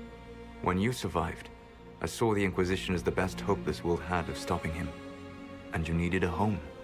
Hence, Skyhold. You gave your orb to Corypheus. Not directly. My agents allowed the Venatori to locate it. The orb had built up magical energy while I lay unconscious for millennia. I was not powerful enough to open it. The plan was for Corypheus to unlock it, and for the resulting explosion to kill him. Then I would claim the orb. I did not foresee a Tevinter Magister having learned the secret of effective immortality. What would have happened if Corypheus had died and you had recovered the orb? I would have entered the Fade using the mark you now bear. Then I would have torn down the veil. As this world burned in the raw chaos, I would have restored the world of my time. The world of the elves. If you destroyed the veil, wouldn't the false gods be freed? I had plans. You'd murder countless people. Wouldn't you to save your own? You must understand. I awoke in a world where the veil had blocked most people's conscious connection to the Fade. It was like walking through a world of tranquil. We aren't even people to you. Not at first. You showed me that I was wrong. Again. That does not make what must come next any easier. For whatever it's worth, thanks for the castle. For whatever it's worth, you used it well. What's wrong with the Inquisition? You created a powerful organization. And now it suffers the inevitable fate of such. Betrayal and corruption. It's not that simple. Isn't it? Perhaps we should ask your friend, the Iron Bull. Tell me, where is he? Do you know how I discovered the Qunari plot? The plot I disrupted by leading them to your doorstep. The Qunari spies in the Inquisition tripped over my spies in the Inquisition. The Elven Guard who led you to the Qunari body? Who intercepted the servant with the Gatlock barrel? Mine. Why bother disrupting the Qunari plot if you're going to destroy the world regardless? You have shown me that there is value in this world, Inquisitor. I take no joy in what I must do. Until that day comes, I would see those recovering from the breach free of the Qun. Why? Because I am not a monster. If they must die, I would rather they die in comfort. In any event, it is done. So you let us do your dirty work? The mistake was yours to fix, Inquisitor. You control the Alluvians now? Yes. You remember Briala from Halam Shiral? For a time, she controlled part of the labyrinth. One of my agents was supposed to take it from her, but he did not succeed. I had to override the magic personally. The Qunari stumbled upon this section independently. With them gone, the Alluvians are now mine. There's still the matter of the anchor. It's getting worse. Yes, I'm sorry. And we are almost out of time. The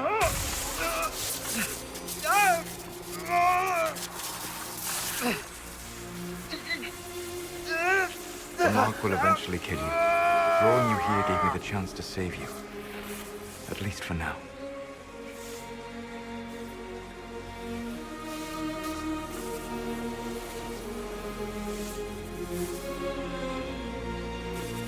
You don't need to destroy this world. I'll prove it to you. I would treasure the chance to be wrong once again, my friend. Take my hand. I'm sorry. Live well, while time remains.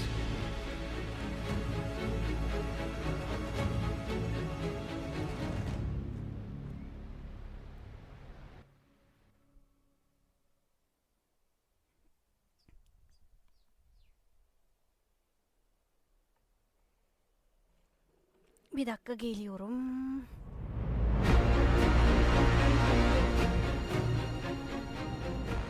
Something must be done. But we cannot lose the Inquisition now. We stand on the brink of war with the Canary. Yes, because this Solas provoked them in the first place. The Inquisition did not cause this threat. We informed the Summit of the danger. The danger posed by Canary spies inside your organization. Without our organization, none of us would be here to complain. No one has forgotten what you have done. But Corypheus is 2 years dead. If the Inquisition is to continue, it must do so as a legitimate organization, not a glorified mercenary band. Inquisitor.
Solas'a karşı mücadele daha kolay ama suistimale açık olacak.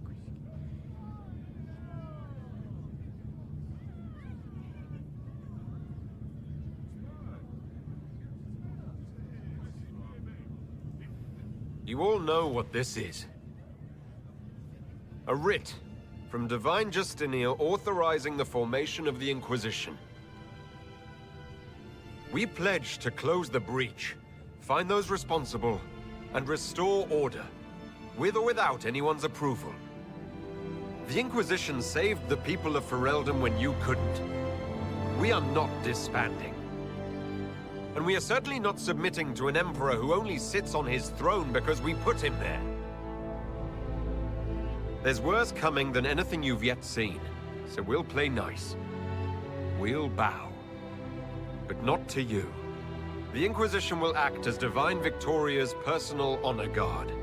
Answering directly to her, we will transition from a military force into a peacekeeping organization. My own adventuring days may be done, but the Inquisition and its mission will continue.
Aa, okumuyor mu lan? Ben mi okuyayım bunu?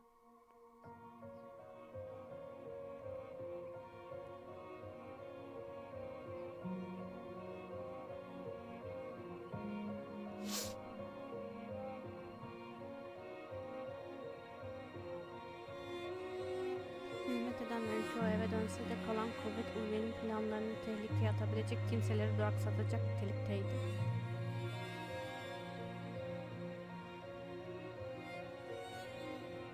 Yeni Engizisyon'a hizmet edenler içeride casus kalmaması için etraflıca gözlenip denetlendi.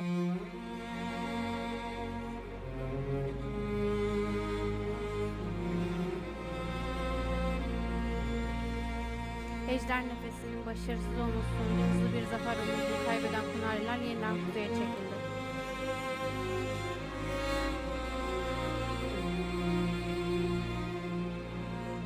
Parvolan'da neler konuşulduğunu pek azı biliyor ancak konseyden kısa süre sonra Kunariler Tümüt'e karşı yeni saldırılar düzenledi. Kısa söyledi.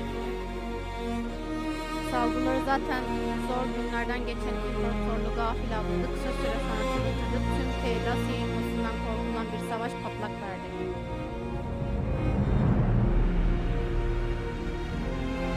Cassandra Victoria olarak egemenliğini sürdürdü ve bozulan ittifakları tekrar kurdu. Engizisyonu özel korumalık rolüne alıştırdı. Çabaları meyvesini verdi ve Güney Teydas'a bir süre barış tanığı kuruldu.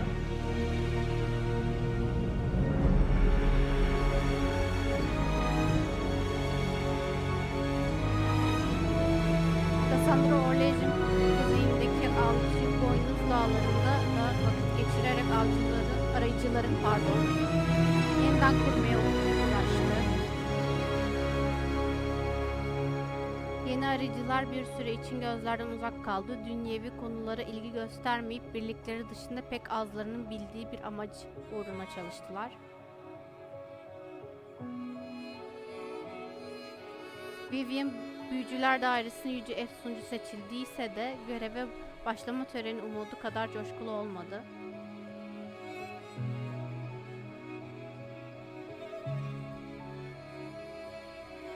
İngilizce'nin süreye geri dönmeye kıdemli Büyücüler Dairesi'ne karşı rakip olan yeni Efsuncular heyetini kurdu.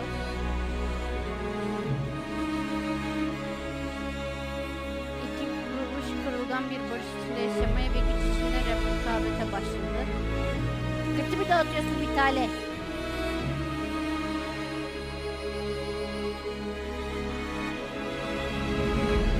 Engizisyon'un bağımsız bir örgüt halinde geçirdiği son aylarında Lelian istihbarat şeklinde devam etti.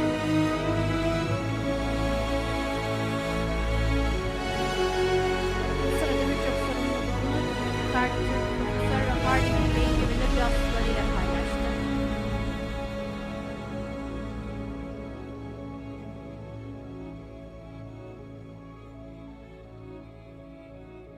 Pek çok kişi ufukta belirenlerden korktuğuna ve gelecek zorluklara karşı halef yetiştirdiğine inanıyordu.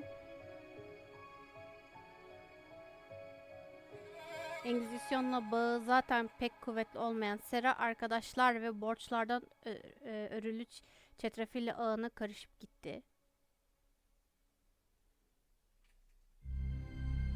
Kibir ve gururun dünyayı nasıl da felaket işini getirdiğini gördükten sonra her şeyin normale dönmesi onun için nimetti. Gerçi Sera'nın normali de pek normal değildi.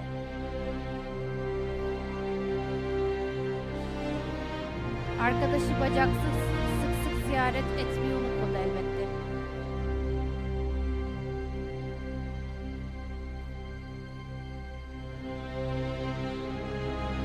Belki de en korkutucusu Sera'nın Ulve'ye yaptığı teklifti. Ne yaptı lan? Acaba ne yaptı?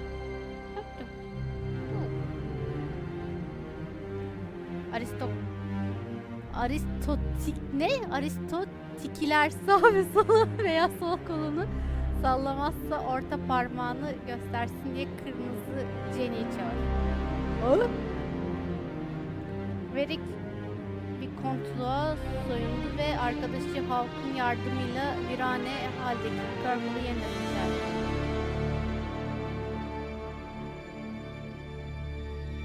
Onun yönetiminde şehir devleti hür hudutların ticaret merkezi unvanını geri kazandı.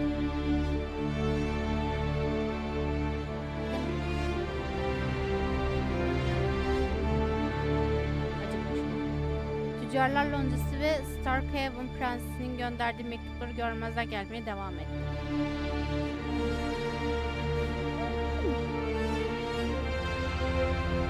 Demirboğa İngilizcesine karşı ihanete zorlanacağını biliyor muydu yoksa başından beri yalan mı söylüyordu hiç anlaşılmadı. Oy ölmüş. Hangisi olursa olsun ölümden sonra Orlesian Ferelden'daki Host askerlerine şüpheyle bakıyor. Ah ya, Ironbull. Güneyde kalanların hayatı sonuç olarak daha da zorlaştı.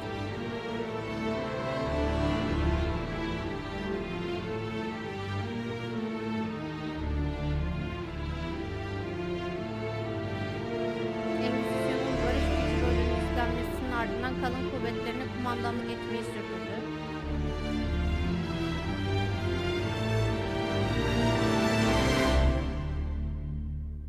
Onun önderliğinde Engizisyon yeni güvenlik esasları uygularken Ulvi'nin çıkarlarını korudu.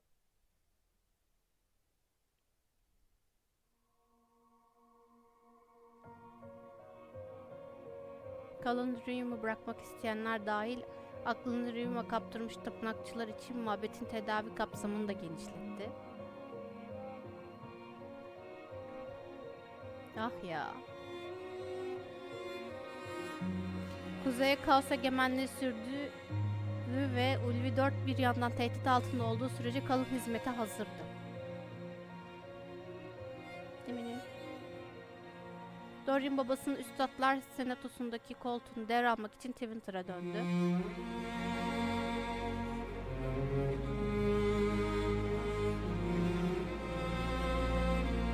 İmparatorluktaki iç çatışmaya dair dedikodular dolaşırken Dorian yozlaşmaya karşı direnişin sesi oldu.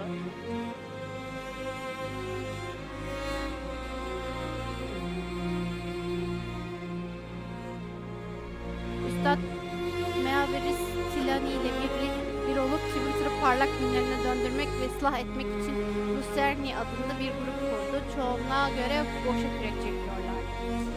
Müttefiklerine göre Üstad Kavus'un en büyük gücü güneyde bıraktığı ama hala mesaj kristalliyle iletişim kurduğu sevgilisiymiş.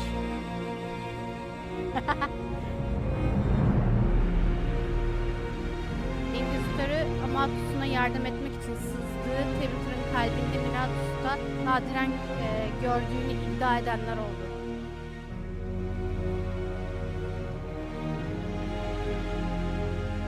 Hak etmediği halde merhamet gösterilen Tom Rainer kefaretini ödemek için yolculuğa çıktı. Bu lütuf paylaşılmalıydı. Herkes de ikinci şansı hak eder. İngilizcesine karşı sorumlulukları sona erince Rainer, Teydas'ı dolaşarak unutulmuş mahkumları unutuyor.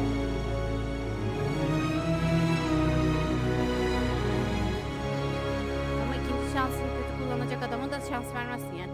Teydas'ın en derin zindan ve çukurlarında iyiliği olmasa da kıvılcımını buldu.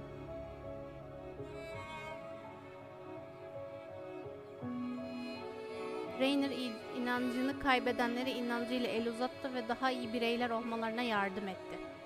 Aferin lan. Şansını boşa çıkarmamış. Sevindim buna. Josephine Inquisition'un mabete geçişini kolaylaştırdıktan sonra Antivia'ya ailesine döndü.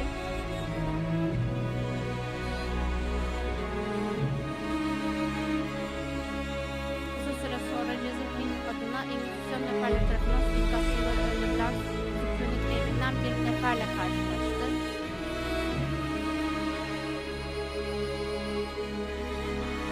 Sükunet evi alınmaktan ziyade Josephine'in yardımlarına ihtiyacı olmadı.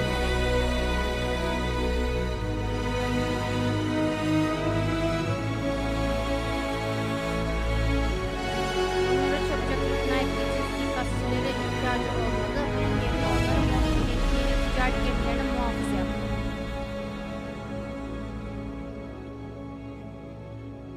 Mantıklı. Eski düşmanlığa körükle giden Rüveyn'le korsanlar Montpellier gemilerinin yağmalanmadığını ve hanesinin gönendiği çok geçmeden öğrendiler.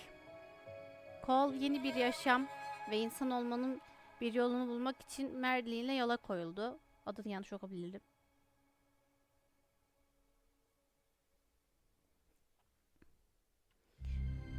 Mary'den nereye şarkı söylemeye gitse insanlar eski acılarını unutup mutlu oluyordu. Sebebi bilmeseler de.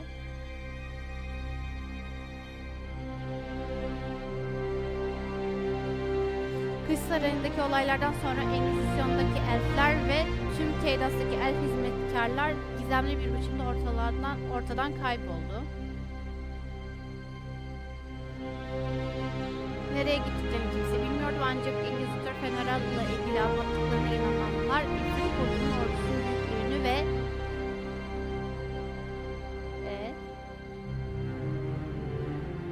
asi kadim elflerin planlarını merak etmeye başladı.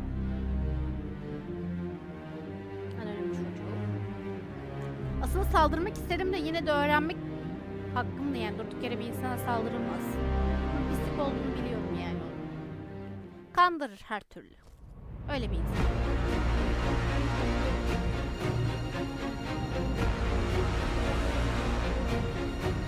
Hayatım.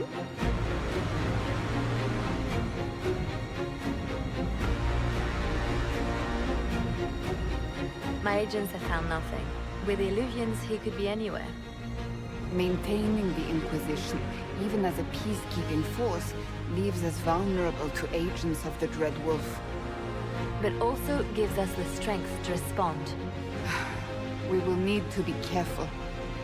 Solus knows everything about us. Who we are, how we work, our strengths and weaknesses. Then we find people he doesn't know. We will save our friend from himself. If we can.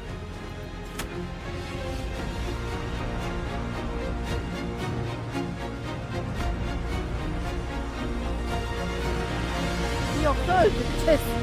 Başka bir yolu yok. Yine orada mıydı ya? Hiç gözüme takıyor.